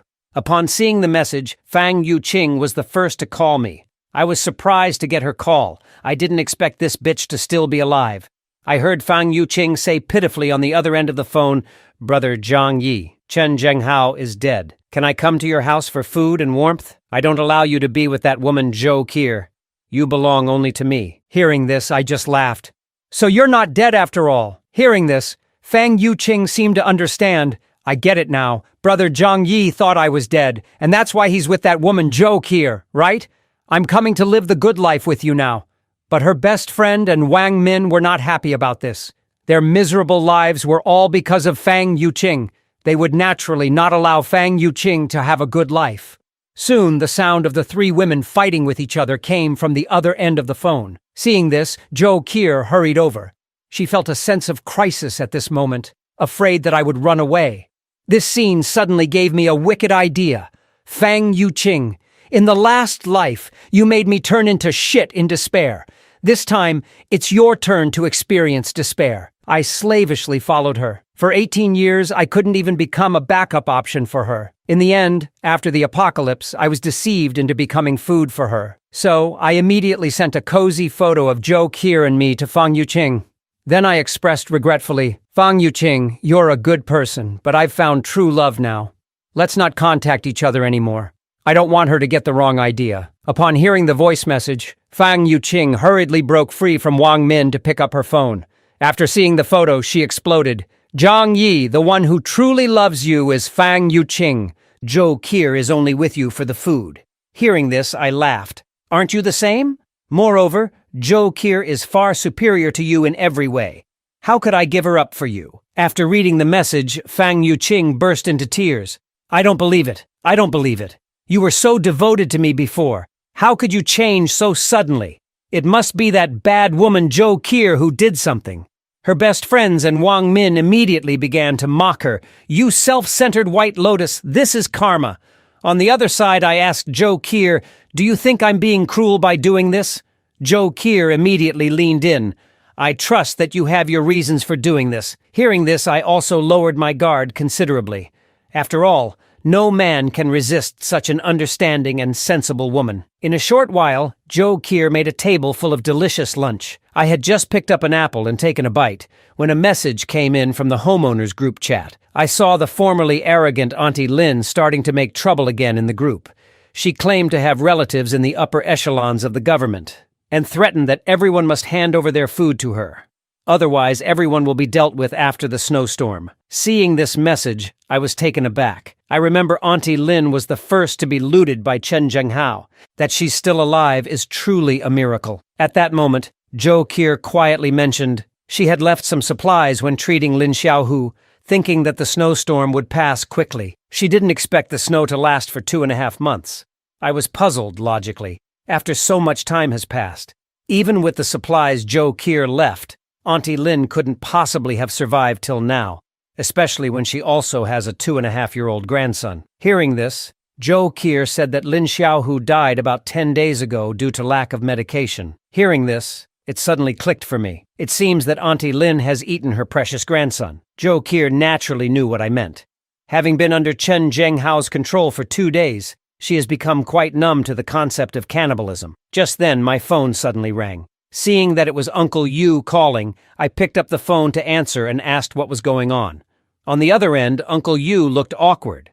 Uncle Yu, as one of the few good people left after the apocalypse and also a martial artist, was someone I naturally wouldn't refuse. Uncle Yu hesitantly stated, Zhi Limei's daughter, Tang Bao, is running a fever, and she would like to borrow some fever-reducing medicine from me. Uncle Yu, who has been single all his life, was probably tempted by the young and attractive Zhi Limei.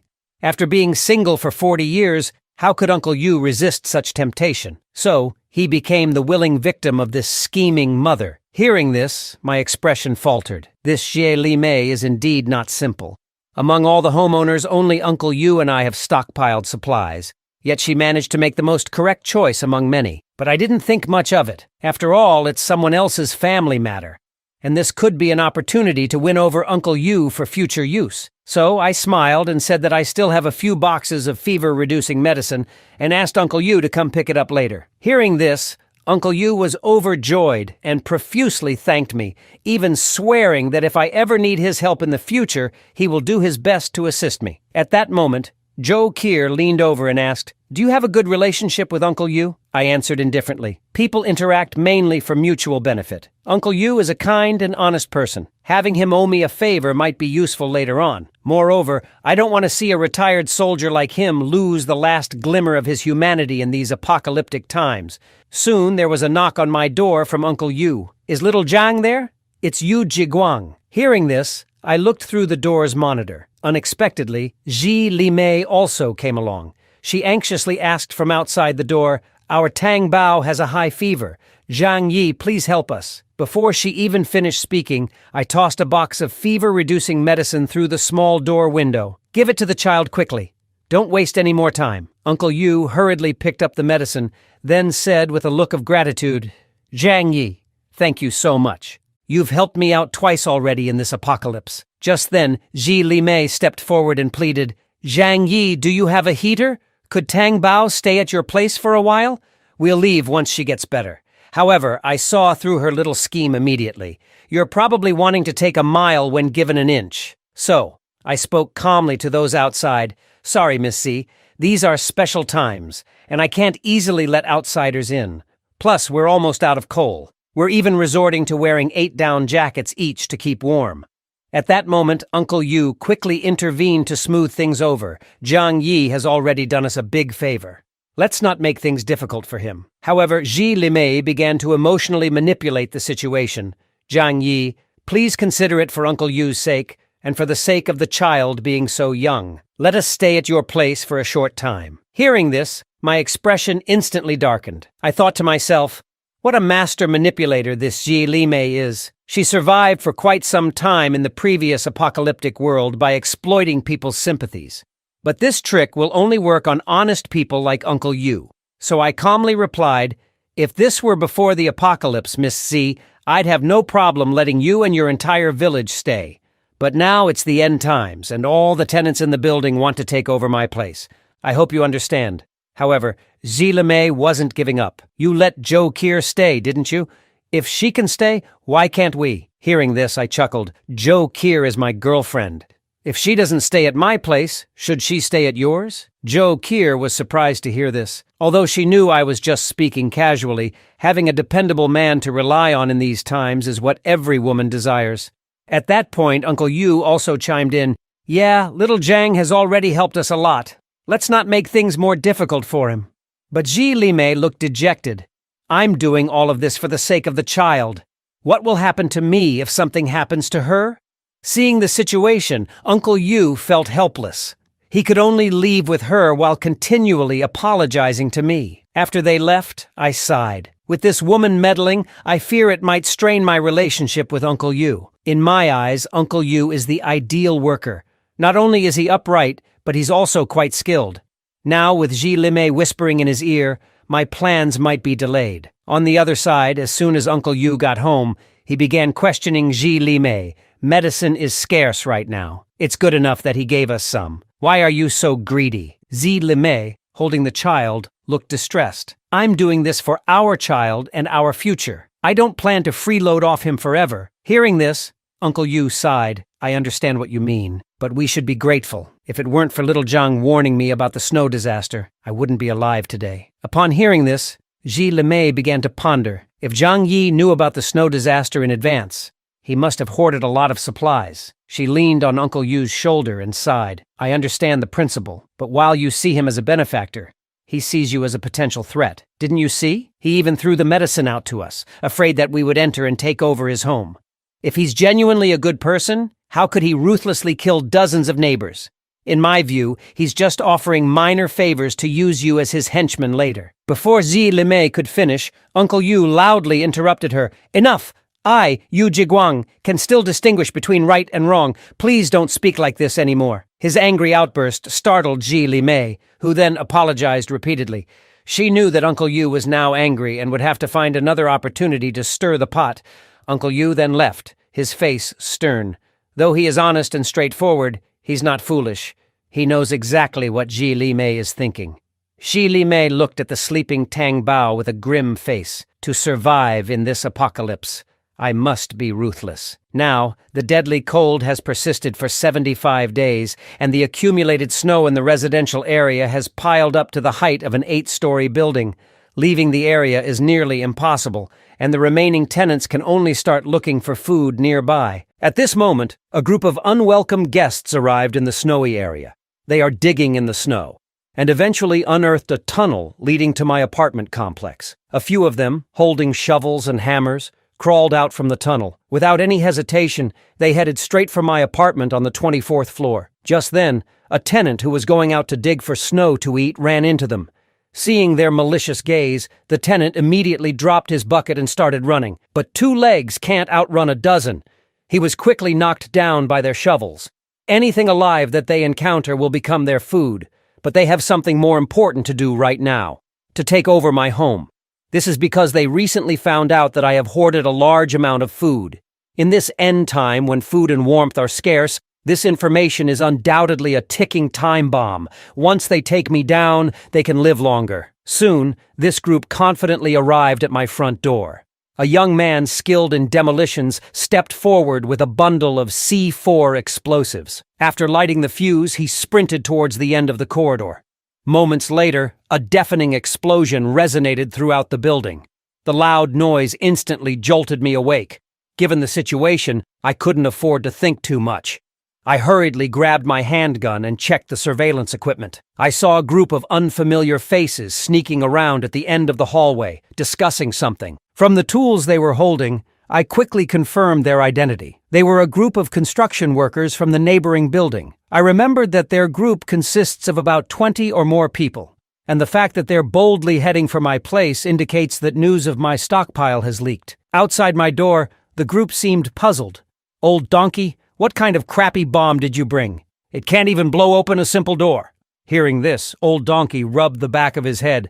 Maybe the explosives got damp, reducing their potency. Why don't we just break in? We're professionals at tearing down buildings. Seeing this unfold on my monitor, I was instantly furious. If the tiger doesn't show its might, you think I'm a sick cat, huh? I immediately took out the white phosphorus I had previously hoarded from another dimension. Quickly, I made some simple white phosphorus grenades, and along with some incendiary grenades, threw them out of the small window by the door. When white phosphorus grenades explode, they instantly generate temperatures of up to 1,000 degrees Celsius, melting objects nearby. Soon, 2 people at the door who couldn't dodge in time were instantly melted by the high heat. The fire rapidly spread throughout the corridor. Old Donkey, who was on fire, was about to shout to his companions, but the next second a bullet went straight through his head. I then picked up my handgun and fired several shots at the people outside. This scene left the team leader, Second Uncle, stunned on the spot. They had thought they could easily take over my home, but they didn't expect my house to be not only extremely secure, but also equipped with such lethal weapons. Soon, the last worker approaching my front door was shot dead by me. Looking at the several burning bodies on the ground, second uncle didn't dare hesitate any longer and hurriedly led the remaining people to escape back to the neighboring community, fearing that they too would be reduced to ashes if they were a second too slow. I, however, stared at the handgun that had run out of bullets and fell into deep thought. In this apocalyptic world, there will undoubtedly be interest groups stronger than these workers. To deal with these tough characters, I need to acquire even more powerful weapons. Moreover, these guys clearly came prepared. I must find an opportunity to completely eliminate them. I then returned to the room to comfort the already terrified Joe Kier. Don't be afraid. I've driven those people away. Hearing this, Joe Kier looked at me with tearful eyes. Although she knew we were now in an apocalyptic world, this was her first time encountering a firefight. If those people had broken in, she could imagine the terrible fate awaiting her. But upon hearing that I'd driven those people away, Joe Kier felt considerably relieved. As of now, I am her only support. She then asked me what had just happened. I briefly explained the situation. Upon hearing it, Joe Kier looked stunned. These people are much more dangerous than Chen Zhenghao. Chen Zhenghao was merely flaunting with a handgun, while these workers do physical work every day, making them naturally stronger than ordinary people, and they even know demolitions. We have to resolve this lingering problem as soon as possible, otherwise we won't even be able to sleep peacefully in the future. Upon finishing my thought, I took a look at my phone. It's time to find some expendable people to do some work for me. At the same time, the homeowners group chat was blowing up. I simply explained the situation in the group. Upon seeing the message, the homeowners started to fawn over me. Zhang Yi, you are our hero. However, I told them that my weapons were almost depleted, and everyone would have to fend for themselves. Just then, Uncle Yu called me to inquire about my situation, and mentioned he knows the leader of those workers, a man named Huang Tianfang. Under his leadership, dozens of homeowners have already been harmed in the past few days. Hearing this, an idea instantly formed in my mind. Uncle Yu, can you provide me with more details about them? That way I can discuss plans with everyone to deal with them. Uncle Yu told me that this group comes from the building next door and are part of a group called Heavenly United Gang. The gang consists of more than 20 members, with Huang Tianfang as the ruthless leader.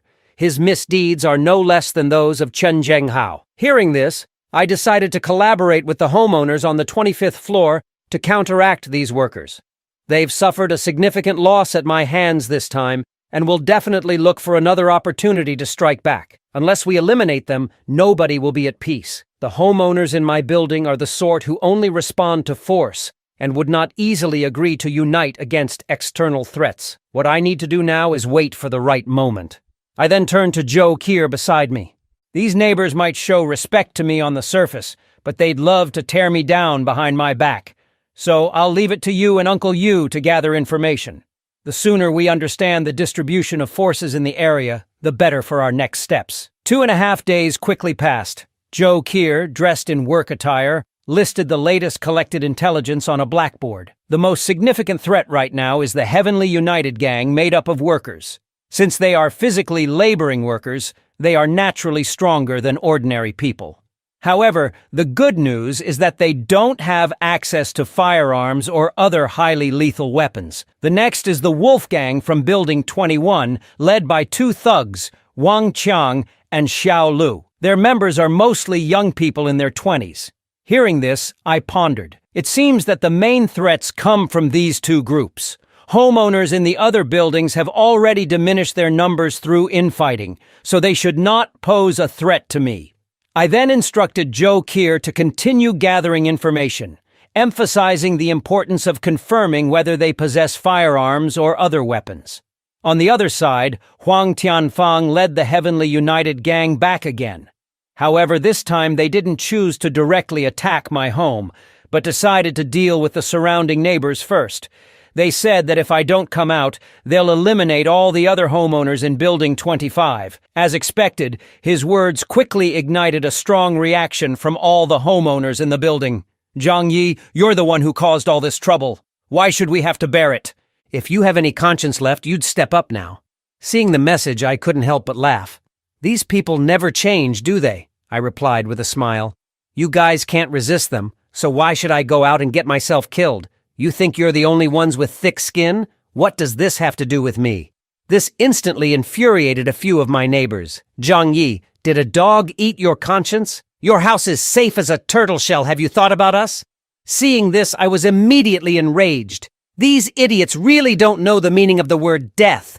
What do your lives have to do with me? When you all ganged up on me, where was your talk of conscience then?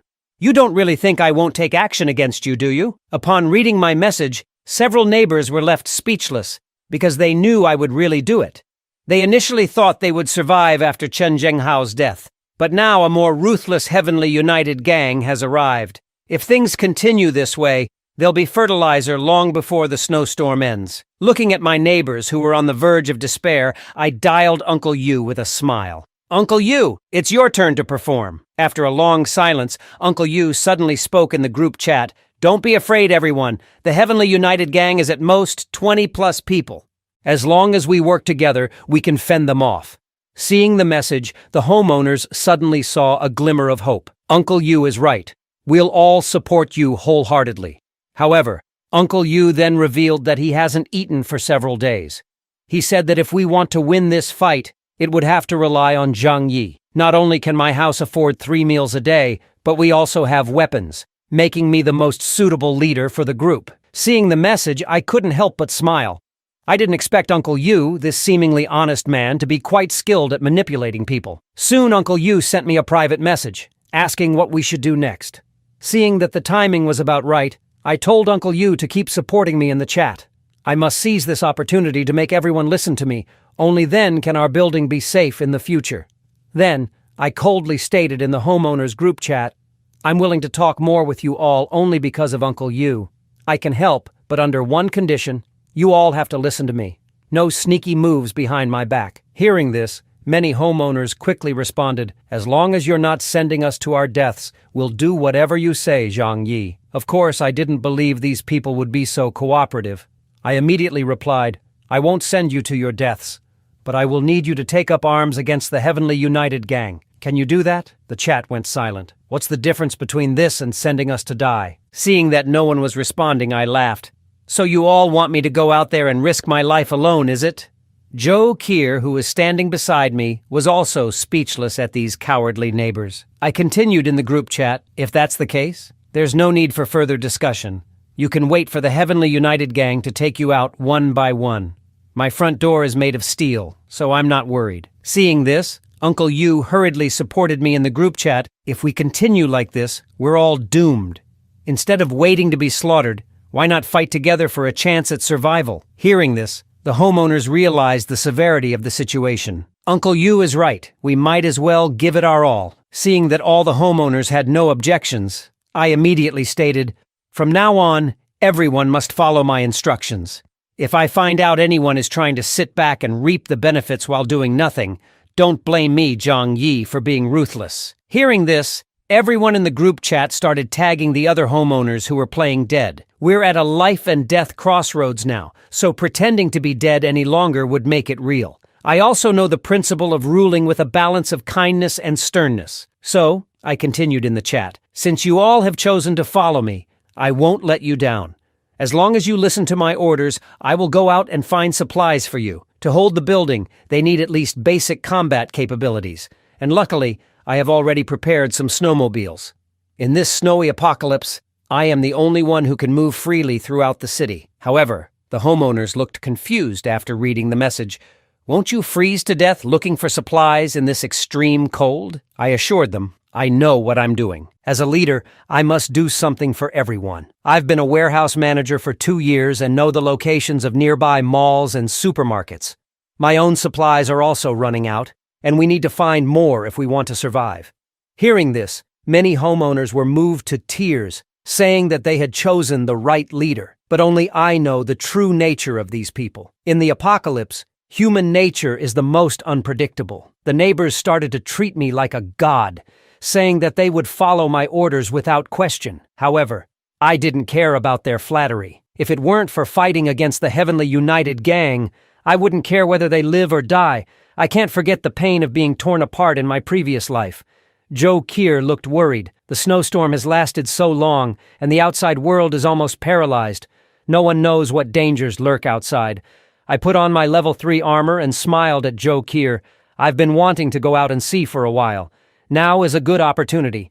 Don't worry, there are enough supplies at home to sustain you. Joe Keir, knowing I still don't fully trust her, volunteered to go with me. I pinched her fair cheek and said, "Woman, you should stay at home and wait for your man to return." With that, I turned around and left, assuring Joe Keir that I trust her completely now. Joe Keir was touched, but within 2 seconds, I secretly moved all the remaining food and coal at home into an alternate space. Then, I went down the stairs and arrived on the 4th floor. By now, the snow had piled up as high as the 3rd and 4th floors. I only needed to open the window to step directly outside, but as soon as I landed, the snow engulfed up to my knees. Luckily, before the apocalypse, I had stashed some snowmobiles in an alternate space. Otherwise, it would be impossible to move in snow piled meters high. I looked around and found that, apart from the sound of the snowstorm, the neighborhood was utterly silent. Seeing no one spying, I took a snowmobile from my alternate space, unaware that a shadowy figure in the building above was watching every move. Riding my beloved motorcycle, I headed out of the neighborhood. I'd been cooped up at home for so long, I was starting to get cabin fever. Finally, I have a chance to breathe some fresh air. After satisfying my urge to speed, I drove the snowmobile to the Heavenly Sea City police station. The primary purpose of this trip was to find more powerful weapons. The root of all fear in this post-apocalyptic world is insufficient firepower. The station was pitch black, seemingly abandoned long ago. However, a few steps in, I discovered some frozen cops huddled in a corner. Seeing their thin clothes made me uneasy. They must have been on the night shift when the extreme cold hit, without even proper clothing. After paying my respects to these officers who once protected the city, I covered them with a white cloth. Just then, I noticed a bunch of metal behind the cloth. It was a set of keys to all the rooms in the building. My face lit up at the sight. With these keys, I can easily access the armory. After paying my respects to these heroes one last time, I began to search for the armory. Soon, a room labeled Armory appeared before me. Upon opening the door, all sorts of weapons came into view. I even found a powerful sniper rifle. After some time spent defending my safe house, my shooting skills have reached the point of unerring accuracy. With these weapons, I have nothing to fear, even if several more Heavenly United gangs show up. I stretched out my hand, sucked all the weapons in the armory into my alternate space. Next, it's time to find supplies for those sniper rifle fodder neighbors. Although my safe house can withstand various forms of artillery, it won't hold if someone blows up the building's load-bearing walls. The best approach is to use these expendable neighbors as my vanguard. The snow disaster has been ongoing for 2 months now, and the shopping centers near the residential area have surely been picked clean. So I went to a large suburban mall, now buried under snow, based on memory. I cleared away the snow on the ground with my hand, then broke the skylight and slid down a rope. Seeing all the luxury goods in the mall, I couldn't help but feel sentimental.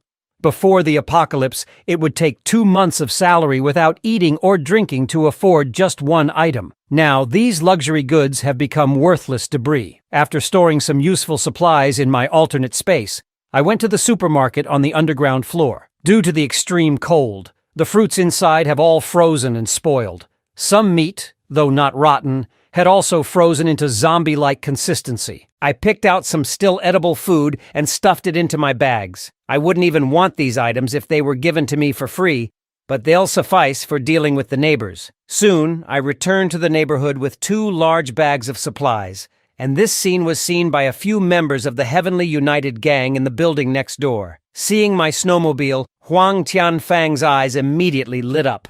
With such a vehicle, he could also easily go outside to find supplies in the future. The snowmobile's roar also attracted a crowd of neighbors, though greed was the prevalent emotion in their eyes. Uncle Yu, surprised, saw me carrying 2 large bags of supplies and said, "Little Zhang, you actually found this much in one go?" I sighed. With the snowstorm going on for so long, the local supermarkets have been emptied. Otherwise, I would have brought back even more. Despite the supplies being spoiled by the cold, it was enough to make all the neighbors drool. Seeing their eyes filled with eager anticipation, I immediately took out my handgun and warned, I went through hell and high water to find these. I hope you appreciate that." Hearing this, Uncle Yu caught on and shouted, "Zhang Yi has brought us hope for survival. Shouldn't we thank him?" After that, he led the crowd in chanting, "Long live Zhang Yi." Seeing everyone chanting my name, I knew it was time for me to make a statement. I had Joe Keir pour out all the supplies I had found, and then I looked at everyone and said sternly, "Since you've all chosen to follow me, I won't let you down. But this is the most dangerous moment, and I, Zhang Yi, will not keep idlers. If you eat these supplies, you must pick up arms against the Heavenly United Gang." Just then, members of the Heavenly United Gang arrived at our building armed and shouted, "Hand over the food, or don't blame us for being rude." Seeing this, I knew the opportunity to test these neighbors had arrived. I pointed at the Heavenly United Gang members outside and said coldly, "Anyone who can take down one of them will be rewarded with 5 people's worth of food." Hearing this, the neighbors hesitated for a moment. But seeing only 10 members of the Heavenly United Gang outside, and considering they were a group of several dozen, they felt emboldened. So the neighbors, as if injected with chicken blood, armed themselves with pots and pans and charged. Seeing this, the Heavenly United Gang members were stunned. These usually cowardly people, how come they are so brave today? Soon, both groups were fighting fiercely in the snow. For the sake of food, everyone was seeing red. And even if they were injured multiple times, they felt no pain. This was exactly what I wanted to see. I'm no saint, but if these neighbors are willing to fight for their lives, I certainly won't hesitate to provide them food. At this point, Uncle Yu shouted, "Everyone, let's go! They are not in the majority and can't hold on for long." With the addition of Uncle Yu, a retired soldier, the battle quickly turned one-sided. Seeing they were no match, the remaining Heavenly United Gang members fled towards their building without looking back. Witnessing this, all the neighbors picked up their weapons and cheered. This was their first victory fought for their own survival. Joe Keir sighed at the sight of it all. Though we won, many people were severely injured, and without professional equipment and medication, they likely won't survive for long. Moments later, I gathered all the neighbors in the building's lobby. "You all did very well. As you've seen, this is the power of unity. As long as we work together, even the apocalypse may not be insurmountable." I then turned to the 2 young individuals who performed the best in the battle. "You both did extremely well. Keep up this momentum moving forward." I then handed them 2 portions of food. Seeing this, they were so moved that they burst into tears, finally able to eat a full meal in this apocalyptic world. The rest of the neighbors were filled with regret, wishing they had given it their all. This was exactly the kind of attitude I wanted to see, so that everyone would fight against external enemies without holding back. I then gestured broadly, calling the remaining people one by one to receive today's food. The neighbors who received less food were filled with regret, wishing they had contributed more earlier. Soon it was the turn of Shu Hao, a wealthy second-generation individual, to collect his food. I tossed him a small piece of candy. "This is your food for today." Seeing that others had at least a piece of biscuit, and he only had a candy, he immediately roared, "This is not fair! Why do I get so little food?" I responded coldly, "You have the audacity to complain? Others were fighting on the front lines, and you were merely shouting slogans from the back. Giving you a candy is already being extraordinarily generous. I hope you appreciate what you have."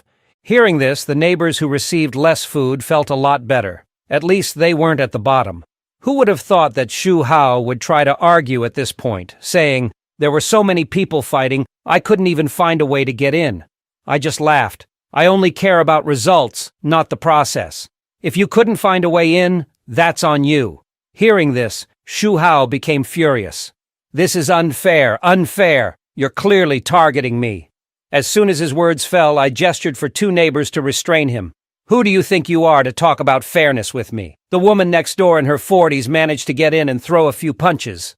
And here you are, a man in your 30s, telling me you couldn't find a way in?" After saying this, I pointed a gun directly at Shu Hao, asking everyone, "What should we do with someone so undisciplined and disobedient?" Hearing this, the 2 neighbors holding Shu Hao gave him a solid beating. I then turned to all the neighbors and yelled, "If anyone thinks I'm being overbearing, feel free to go find your own food. I, Zhang Yi, will not bother you." Seeing no objections, I clapped my hands. "Very good. I hope everyone will follow the arrangements from now on. But Shu Hao, accustomed to being arrogant and domineering, was still not convinced. Zhang Yi, don't push people too far. His words had barely left his mouth when I stepped on his right hand. Shu Hao, face the reality. We're in a post-apocalyptic world now. You can't go back to your cushy life.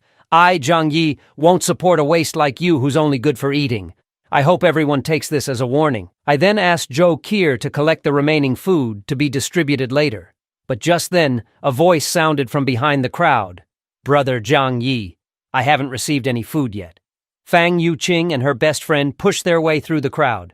Brother Zhang Yi treats me the best. You definitely didn't forget about Fang Yuqing, right? Hearing this, I couldn't help but laugh.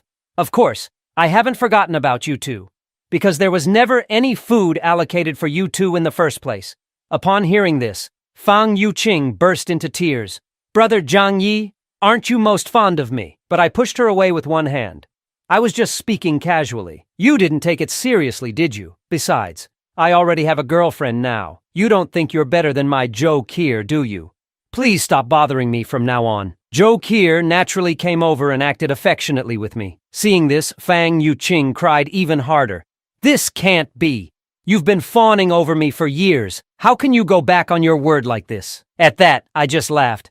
Before the apocalypse, you thought your looks could bait a whole Pacific Ocean of fish. But now we're in the post-apocalyptic world. How many packs of instant noodles do you think your face is worth? At this point, Shu Hao, who was lying on the ground, chimed in. This stinking woman wanted to reel me in before the apocalypse. Good thing I'm a smart, rich second generation. Hearing this, the surrounding neighbors started gossiping. Who would have thought this seemingly innocent white lotus was actually a siren of the Pacific? Seeing the situation, Fang Yuqing tried to silence everyone, but no one paid any attention to her. Left with no choice, she yelled and ran away. I then rewarded the sensible Shu Hao with another candy. After that, I began to arrange the building's defense. Excluding the children who had no fighting capacity, we still had 47 people in Building 25.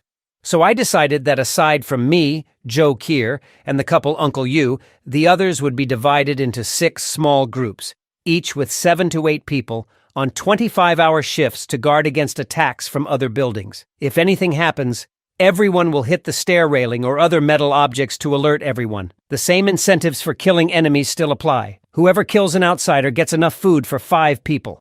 Of course, those who want to slack off during their shifts will only get leftover food. After saying this, I patted Uncle Yu on the shoulder. As a military veteran, you're the most suitable person to arrange all of this. 2 days passed in a flash, and the Heavenly United Gang didn't seem to be in a hurry to attack. Zhou Kier looked worried about the 2 days of peace. Strange occurrences always mean trouble. Meanwhile, I was on my tablet learning about various ways to use firearms. The heavy snow had trapped the city, and the lower buildings were already covered in snow. At this rate, even if the heavy snow stops, it would take 2.5 months for the snow to melt. And in this post-apocalyptic world, human hearts are always more frightening than natural disasters. I then took out the firearms I'd obtained from the armory, through the pocket dimension. Human hearts may be frightening, but as long as I have enough firepower, I'm not afraid of any number of enemies. And it even has an 8-power scope for observing the situation in the community. Then I took the sniper rifle to the balcony, ready to practice my rusty shooting skills. But at that moment, 2 figures appeared in my 8-power scope. Seeing this, a cold smile appeared on my lips. The Heavenly United Gang's bastards finally couldn't help themselves. However, seeing that they were heading towards the community garage, I immediately realized they are probably going for my snowmobile. Unfortunately for them, their efforts are destined to be futile. During the day, I pretended to leave the snowmobile in the garage, but actually, I'd already stored it in the pocket dimension. Just then, Uncle Yu called me to say that the personnel for the defense had been properly arranged, and told me not to take to heart what Jie Li Mei had said during the day. She's just a bit talkative. At this, I chuckled. I won't hold grudges against a woman over such things.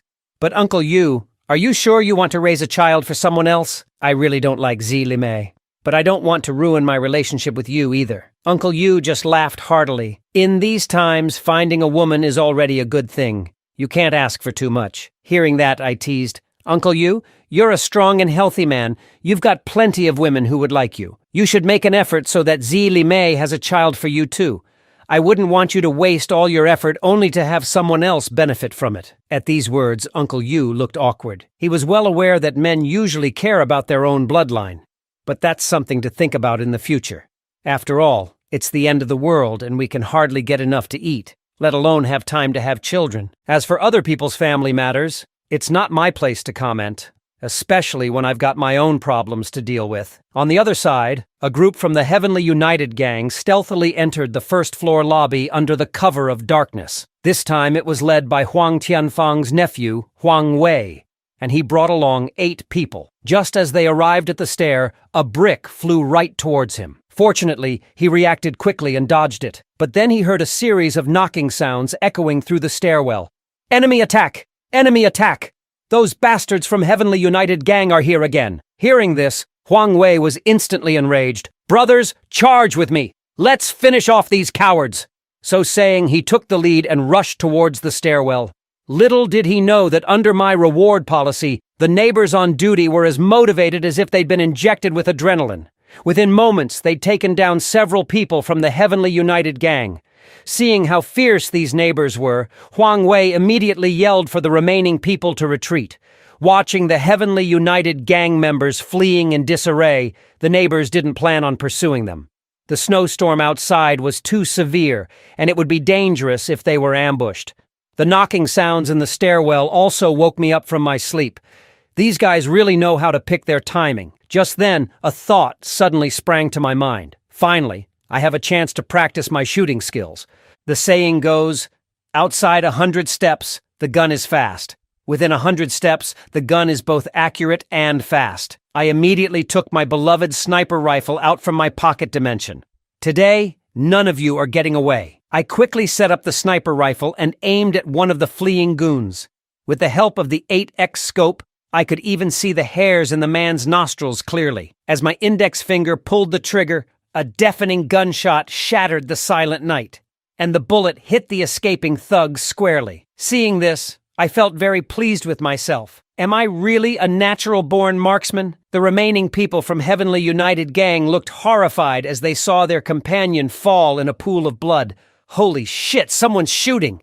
Seeing this, they didn't hesitate and started running like their lives depended on it, back towards their own compound. Watching this scene, I couldn't help but smile. Then I set up the sniper rifle again. Just then, a strange sensation filled me, and it felt like the enemy in the scope was moving at a speed 1,000 times slower. As I pulled the trigger again, the fleeing goon got a headshot and went down. Realizing this, it dawned on me. It seems my awakened abilities are not limited to the pocket dimension. Maybe I also have a marksman's talent. To verify this speculation, I fired 5 consecutive shots. Without exception, each goon got a headshot and was killed. Seeing this, a smile appeared at the corner of my mouth. With this marksman's talent, all I need in the future is to find an appropriate sniping point, and that will be enough to deal with these intruders. My extraordinary marksmanship also startled everyone in the building, causing the neighbors to abandon any petty ideas they might have had about me. Their respect and awe for me shot through the roof at that moment. The next morning, Jo Kier made me a bowl of noodles. Then, with a nervous face, she asked, "Was it you who fired the gun last night?" Hearing her question, I smiled. That reckless Heavenly United Gang tried another sneak attack, so I had to send them to heaven. Upon hearing this, Jo Kier looked at me with eyes full of admiration. "Zhang Yi, you're amazing." Originally, Jo Kier chose to live under my protection just for survival, but now she was completely captivated by my charm. Outwardly, I kept a calm face, but inside I was thrilled. How did I go from being a simp in my past life to becoming a godlike figure in the eyes of beautiful women? It's a complete reversal. Meanwhile, on the other side, members of the Heavenly United Gang looked at the bodies in the snow and fell silent. Their repeated attempts to raid us had yielded nothing, not even a scrap of food. Instead, they'd lost their men, including Huang Tianfang's nephew. Initially, they could use their brute force to bully people, but now they realized I had such a powerful weapon at my disposal. What could they even play against me? Moreover, given their current situation, they would soon starve if they couldn't get any food. Thinking this, Huang Tianfang hardened his heart, ordering his men to bring back the bodies of Huang Wei and the others. This way they could prolong their survival for a little longer. On the other side, I was patrolling the building and checking on the neighbors on duty, as usual. After last night's events, everyone's attitude towards me had turned into genuine awe. They were very clear that under my leadership, they could survive longer in this post-apocalyptic world. Then I rode my beloved snowmobile and left the community again. Not long ago, Uncle Yu had provided me with the location of a nearby army camp. After asking him to take good care of the people in the base, I headed towards the army camp's location. This scene was witnessed by the Wolfgang from Building 21. What puzzled them was where I had hidden the snowmobile, because earlier they had turned the entire underground garage upside down but found nothing. If they had a snowmobile, they could freely go on shopping sprees in various malls. With more supplies, they could expand their territory and recruit more people, becoming local warlords in this apocalyptic world. On the side, Xiao Lu nodded in agreement.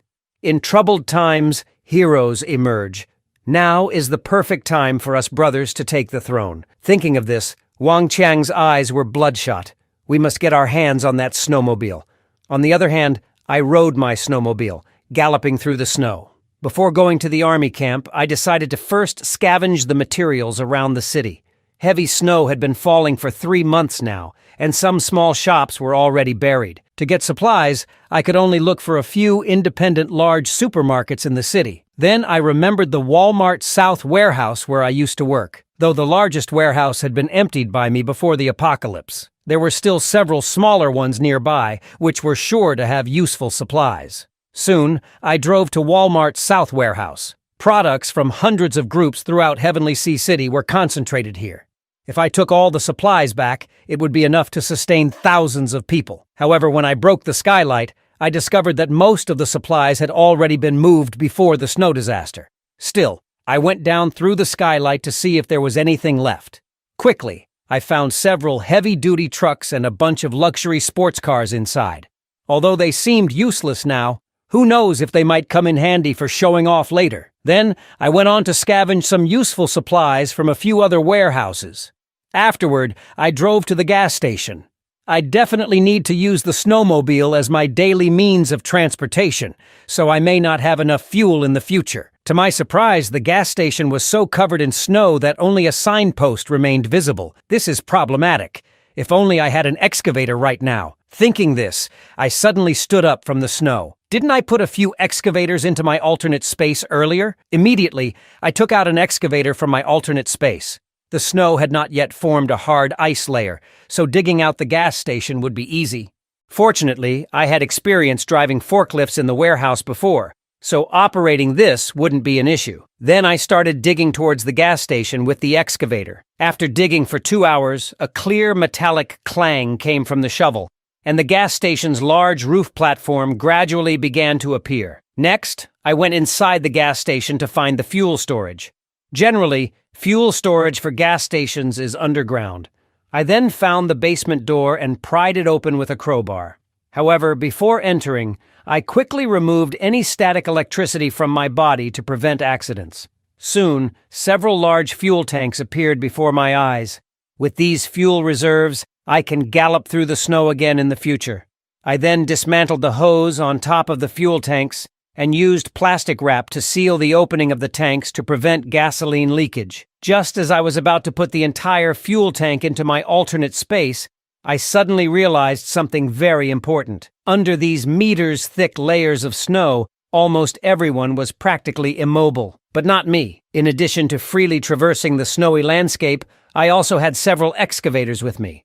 That is to say, all the resources buried under the heavy snow were now essentially at my disposal. After storing the gas station's fuel into my alternate space, it was already 8 o'clock in the evening. So, I decided to rest here for the night and visit the army camp that Uncle Yu had mentioned during the day.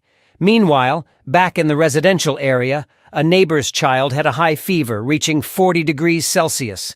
At this, Joe Keir looked helpless because her medicine box no longer had any emergency medications. Just then, Uncle Yu came over with a box of children's fever medicine. This is the fever medicine that Zhang Yi provided before. There's a little left, Let's use it for the child." He then patted the shoulder of the neighbor. "Don't worry. When Zhang Yi comes back this time, I'm sure life will get better for everyone." With Uncle Yu's fever medicine, the child's high fever finally subsided. However, Zhou Qier reminded the mother to pay close attention to her baby's condition, as infants are highly susceptible to illness in this extreme cold weather. After giving her advice, Zhou Qier and Uncle Yu began their routine patrol.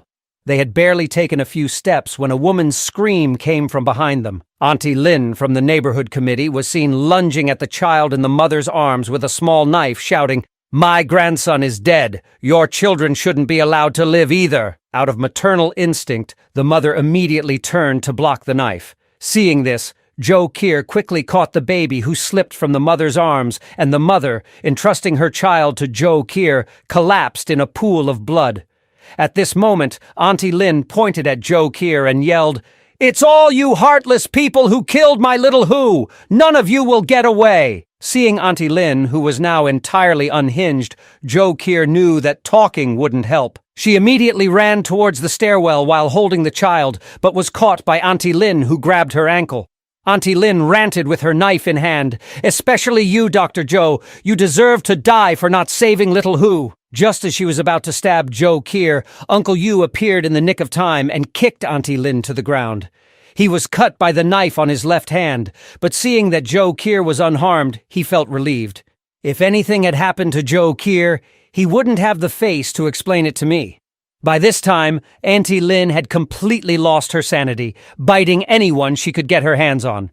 "You Jiguang, you coward! It's your fault for not killing Chen Zhenghao.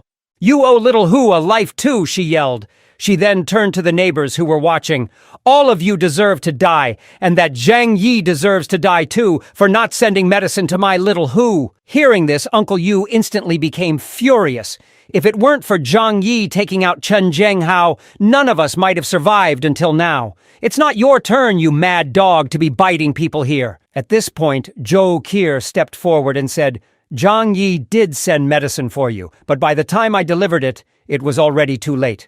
Your precious grandson had already been turned into a pot of rice porridge by you." Upon hearing these words, Auntie Lin fell into another frenzy, shouting, "It's impossible! It's impossible!" Two neighbors stepped forward to mock her. "Today we finally see what loving someone too much to even put them in your mouth really means. You always claim to adore your precious grandson, yet this is the extent of your love? You, who have committed countless evils, let us send you on your way." With that, one of the neighbors ignited a lighter, letting Auntie Lin feel some warmth before her death. Meanwhile, on the other side, I yawned as I walked out of the tent. It was time to head to the army camp. Following the guidance of the retired soldier, Uncle Yu, I rode my snowmobile to the nearby military camp. I then took out an excavator from my pocket dimension. With the experience from digging out the gas station last time, I got to work smoothly. Soon enough, I had uncovered the entrance to the camp's dormitories. What puzzled me was that the camp was completely empty. Given how sudden the snow disaster was, and considering the remote location of the camp, as well as the lack of transportation, the military should not have been able to evacuate in time. But at that moment, a terrifying thought crossed my mind. Could it be that the military had prior knowledge of the coming snow disaster and had thus evacuated their troops and resources in advance? The thought sent shivers down my spine. If that was truly the case, whoever possessed these large amounts of supplies and weapons post-disaster would be able to establish a new order in this apocalyptic world. I could foresee the setting turning into a battleground for various armed factions vying for control. I must arm myself in advance to prepare for this new era. With that thought, I continued to operate the excavator, digging fervently. Accompanied by a booming noise, I made a large hole in the wall of the weapons arsenal. But the next second, I was stunned. Inside was a dazzling array of military supplies. Aside from tons of various types of firearms and bullets, there were several large boxes of hand grenades. I came in expecting to find some scraps, but ended up with a massive haul. However, tanks and some heavy armored vehicles were not there. Could it be that the military had simply gone out on a mission and took only a portion of the weapons? I didn't dwell on it. What I had gathered was more than enough for now. If I needed to replenish my firepower later on, I could just go to another military camp to scavenge. After storing all the military supplies in my pocket dimension, I rode my snowmobile back home. However, the neighbors noticed that I returned empty-handed and immediately started to accuse me. Zhang Yi, you've been out for 2 days and you couldn't find any food? Did you hoard it all for yourself? Hearing this, I laughed. Am I giving you guys too much face? Just 2 days apart and you all have grown arrogant. Don't forget who saved you ungrateful folks in the first place. Since you like to take advantage of kindness, from now on, we're on our own. You can find your own food. Seeing this, a neighbor hurriedly stepped forward to mediate. Brother Zhang, don't take it to heart. That's not what everyone means. It is really hard to find food out there in the snow. You should go back and rest. Meanwhile, inside Building 25, when everyone learned that I hadn't brought back any food, resentment quickly filled the air. In their eyes, they had already worked hard enough defending the building for me. They didn't expect me to also show them an attitude. At that point, a person wearing a little red hat stepped forward with feigned sincerity, saying, Zhang Yi, it must be exhausting to go find food all by yourself. Why don't you take some of us with you next time? After all, there's strength in numbers. At that moment, 2 other neighbors stepped forward to back him up. Zhang Yi, if you need us, we're willing to go through hell and high water for you. Hearing this, I couldn't help but scoff internally. These neighbors with ulterior motives, I knew they were up to no good. Then I reached into my pocket. The next second, I pulled out a gun and shot the guy in the little red hat in the head. Don't think I don't know what you're up to. I don't believe a single word, not even the punctuation, from any of you. It looks like I've been too kind to you all, so much so that you've forgotten how you managed to survive this far. Without me, you would have long become food for Chen Zhenghao and his gang. Hearing this, a few neighbors hastily tried to defend themselves. Zhang Yi, don't go overboard.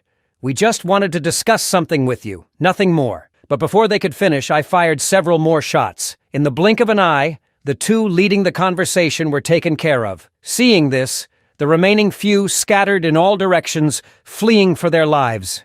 The gunshots quickly attracted Uncle Yu and 2 others. Zhou Kier rushed over, her face filled with concern, asking if I was hurt. I squeezed her little hand. Those guys don't have what it takes to hurt me. Uncle Yu, upon learning the reason, was also furious. These fools really deserve to die. A few full meals and they've forgotten who they should rely on. I just smiled. I've always been a kind person. I can't be bothered to go after the ones who fled. Hearing this, Zi Limei felt a shiver run down her spine. She knew I did this as a warning to others. I then began to plan for the future. After all, relying solely on these expendables won't keep this building secure forever. Upon returning to the safe house, I asked Zhou Kier if anything happened during the 2 days I was away. Zhou Kier reported that Auntie Lin had gone mad because of the death of her grandson and had killed a mom who lived upstairs. However, she was also taken care of by 2 neighbors. She continued, there's also someone from Building 9 named Chen Lingyu who wants to discuss something with you. However, the specific details of the cooperation must be handled by you personally. I was unimpressed. I have supplies and weapons. What could this woman possibly offer to make me want to cooperate with her? Then I asked Zhou Kier about this woman's identity. From her, I learned that Chen Lingyu was the owner of a cosmetics company in Heavenly Sea City before the apocalypse. Now, using her strong methods, she has completely taken control of Building 9. Upon hearing this, I was quite surprised. This Chen Lingyu must have some real skills, a woman managing an entire building. Zhou Kier noticed my interest and asked, why don't you at least find out what she wants to cooperate on? I'm also curious to know how a woman managed to get an entire building to fall in line. Just then, I received 2 friend requests on my phone. In addition to Chen Lingyu, there was also one from my company's previous financial director, Li Jian. What could this guy want? As soon as I accepted the friend requests, Chen Lingyu messaged me right away, asking if we could chat. I got straight to the point. If you have something to say, say it. She replied that typing was inconvenient for her and wanted to have a voice chat instead. I promptly refused.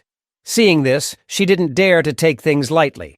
She initially wanted to use her pre-apocalypse persuasion techniques to win me over, but I gave her no chance. Moreover, since we're in the same residential complex, she's well aware of my capabilities and means. So, she had no choice but to communicate via text. She wrote, Mr. Zhang Yi, I've long heard of your reputation. I know you have a snowmobile and can go out to find supplies. Therefore, I hope to cooperate with you in gathering resources. I couldn't help but smile. If we cooperate, what can you offer me?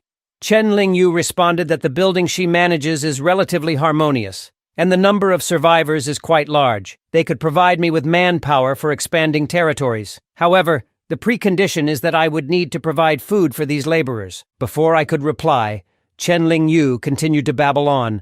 Mr. Zhang Yi, you are currently a target for everyone. The reason thousands of people in the entire community haven't attacked Building 25 en masse is that they're weighing the pros and cons. But if you provide us with food, at least you would be rid of the threat from our Building 9. I chuckled after reading the message. So, are you threatening me? I then stared out the window, deep in thought. Would everyone in the community turn against me? I'm not afraid if they come at me one by one.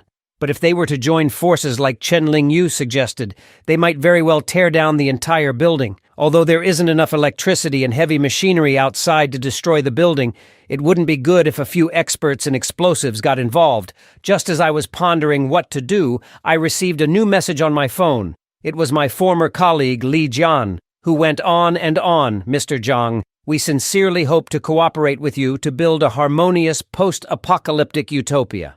Under my management, everyone in Building 18 gets along well. However, we're currently lacking food resources and hope to work with you. Beyond that, I can also help you coordinate relationships with other buildings. I smiled after reading the message. Intellectuals sure know how to put things nicely. Not only do they know how to manage, but they can also maximize benefits. Next, I asked Zhou Qi about the situation in Building 18. She indicated that Li Jian indeed was very capable. Not only did he unify all the residents after the apocalypse, but his approach of equitably distributing resources also helped the vast majority to survive. I chuckled. All of this is just a facade. Their unity is built on the foundation that they still have food. Once that runs out, who knows what will happen? Then I looked at other friend requests from building owners on my phone. They were all seeking cooperation as well. Now I only have two choices: either go to war with them or cooperate. I then asked Zhou Qi, is there a way to have the best of both worlds? Zhou Qi said that while it may be unrealistic, we could just leave this community and start fresh somewhere else. I was speechless at her suggestion, saying that's like not saying anything at all, unless we find a place with no people and become hermits. The next morning, I had Zhou Qi dismantle the bulletproof vest to tie it around my legs as makeshift bulletproof pants. After a night of contemplation, I already knew what to do next. Then I tagged everyone in the community group chat. Our Building 25 is facing a major crisis. Some of the nearby buildings are jealous that I can go out and find food for everyone, and they're threatening to attack our building if I don't hand over the food and snowmobile. As soon as this message was posted, the chat exploded. What the hell do they think they're doing? Can't they find food on their own? To ignite everyone's fighting spirit, I continued in the group chat. I only have one snowmobile. If I give it up, everyone will be left to fend for themselves, so we have to defend our food supply at all costs. Seeing this, I felt a sense of relief. I hope these people don't turn on me later. Just then, I received a message on my phone. Chen Ling Yu had added me to a discussion group for community building owners. Looks like they're preparing to confront me. Wang Qiang from Building 21 immediately jumped in, sarcastically saying, Zhang Yi, I heard you've been living the good life recently, always having food to eat. You're comfortable but not thinking about us, your poor neighbors. Huang Tianfang from Building 26 also directly threatened. If you abandon the negotiations now, we can't guarantee what will happen. Only Li Jian from Building 18 acted as a mediator. Then Li Jian stated the conditions for negotiation. First, Zhang Yi, you must provide us with supplies to ensure basic survival. Second, your snowmobile must become communal, allowing everyone to take turns using it. Finally, you must share all known resource locations with everyone.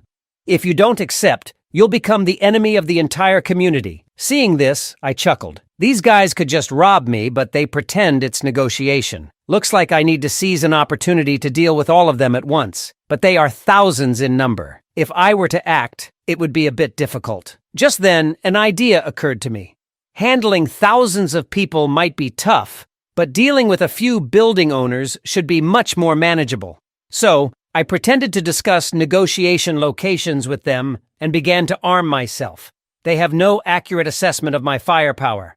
Once they arrive at the agreed location, a single grenade from me will either kill or severely injure them. Then the thousands of residents will be like a dragon without a head, easily defeated. Meanwhile, in the hallway, Uncle Yu was distributing food to neighbors to replenish their strength. Because the negotiation time was approaching, everyone needed to be well fed to defend Building 25. Neighbors who hadn't had a full meal in days were so moved they shed tears. My appearance immediately caused a sensation among everyone. Can we really return to normal life after these negotiations? I smiled. As long as this negotiation ends successfully, the food problem will be solved and there will be no more bloodshed. So everyone needs to be on their A game today, defending your own posts. Victory is on the horizon. Hearing this, everyone was moved to tears, vowing that in the next life they would still want to be my loyal followers. Then I led everyone to the agreed negotiation spot, while I hid among the crowd, looking for an opportunity to strike. Soon, parties from various buildings gathered in the center of the community square. Seeing that the opposing side had turned out in full force, my face was filled with surprise. Do you really need this many people for a negotiation? This is clearly meant to pressure me. I immediately called Uncle Yu and asked him to meet them with the team first, while I stayed behind to provide firepower. Saying that, I set up a sniper rifle and acted as a sniper. At this point, people from various sides had already surrounded Uncle Yu and the others. Seeing this, Uncle Yu couldn't help but sweat. These people aren't here for a negotiation. They're clearly here to eliminate us. A nervous neighbor then asked, Uncle Yu, there are too many of them. Even if each of us took on 10 people, it still wouldn't be enough. Uncle Yu assured him not to worry. Their main target is to pressure Zhang Yi into negotiating. Besides, we don't have anything they would want. The building owners stood at the front of the crowd with smug faces, thinking the negotiation was already in the bag. Chen Ling Yu also looked pleased. Zhang Yi might be intimidating alone, but with thousands of us, what's there to fear? On their way to the negotiation, these building owners had already agreed not to give me a chance to isolate any of them. At this point, Wang Qiang chuckled. See, we can scare Zhang Yi just by our sheer numbers. He's probably gone back to change his diapers by now. Chen Ling Yu, growing impatient, said, Enough with the nonsense. Let's get Zhang Yi out here to negotiate. Once he accepts the predetermined conditions, it's over. Hearing this, Huang Tianfang stepped forward and shouted, Where's Zhang Yi? Get him out here to negotiate now. If he makes us wait any longer, he's going to regret it. Uncle Yu looked at the group and said, Our boss is waiting for you upstairs. Weren't all the building owners supposed to come for the negotiation? Li Jian adjusted his glasses. We've discussed it. The 5 of us building owners will represent everyone. Hearing this, Uncle Yu didn't say much more. Fine, but only the 5 of you building owners are allowed in, and you must also consent to a search. Hearing this, Chen Ling Yu and Wang Qiang burst into laughter. What does Zhang Yi think he is? Making conditions at this time? Do you believe we can wipe all of you out right now? Seeing them act so arrogantly, how could I tolerate it? I immediately called Uncle Yu and told him to have everyone retreat 20 meters. Although he didn't know what I was planning, Uncle Yu still complied and led everyone to move back.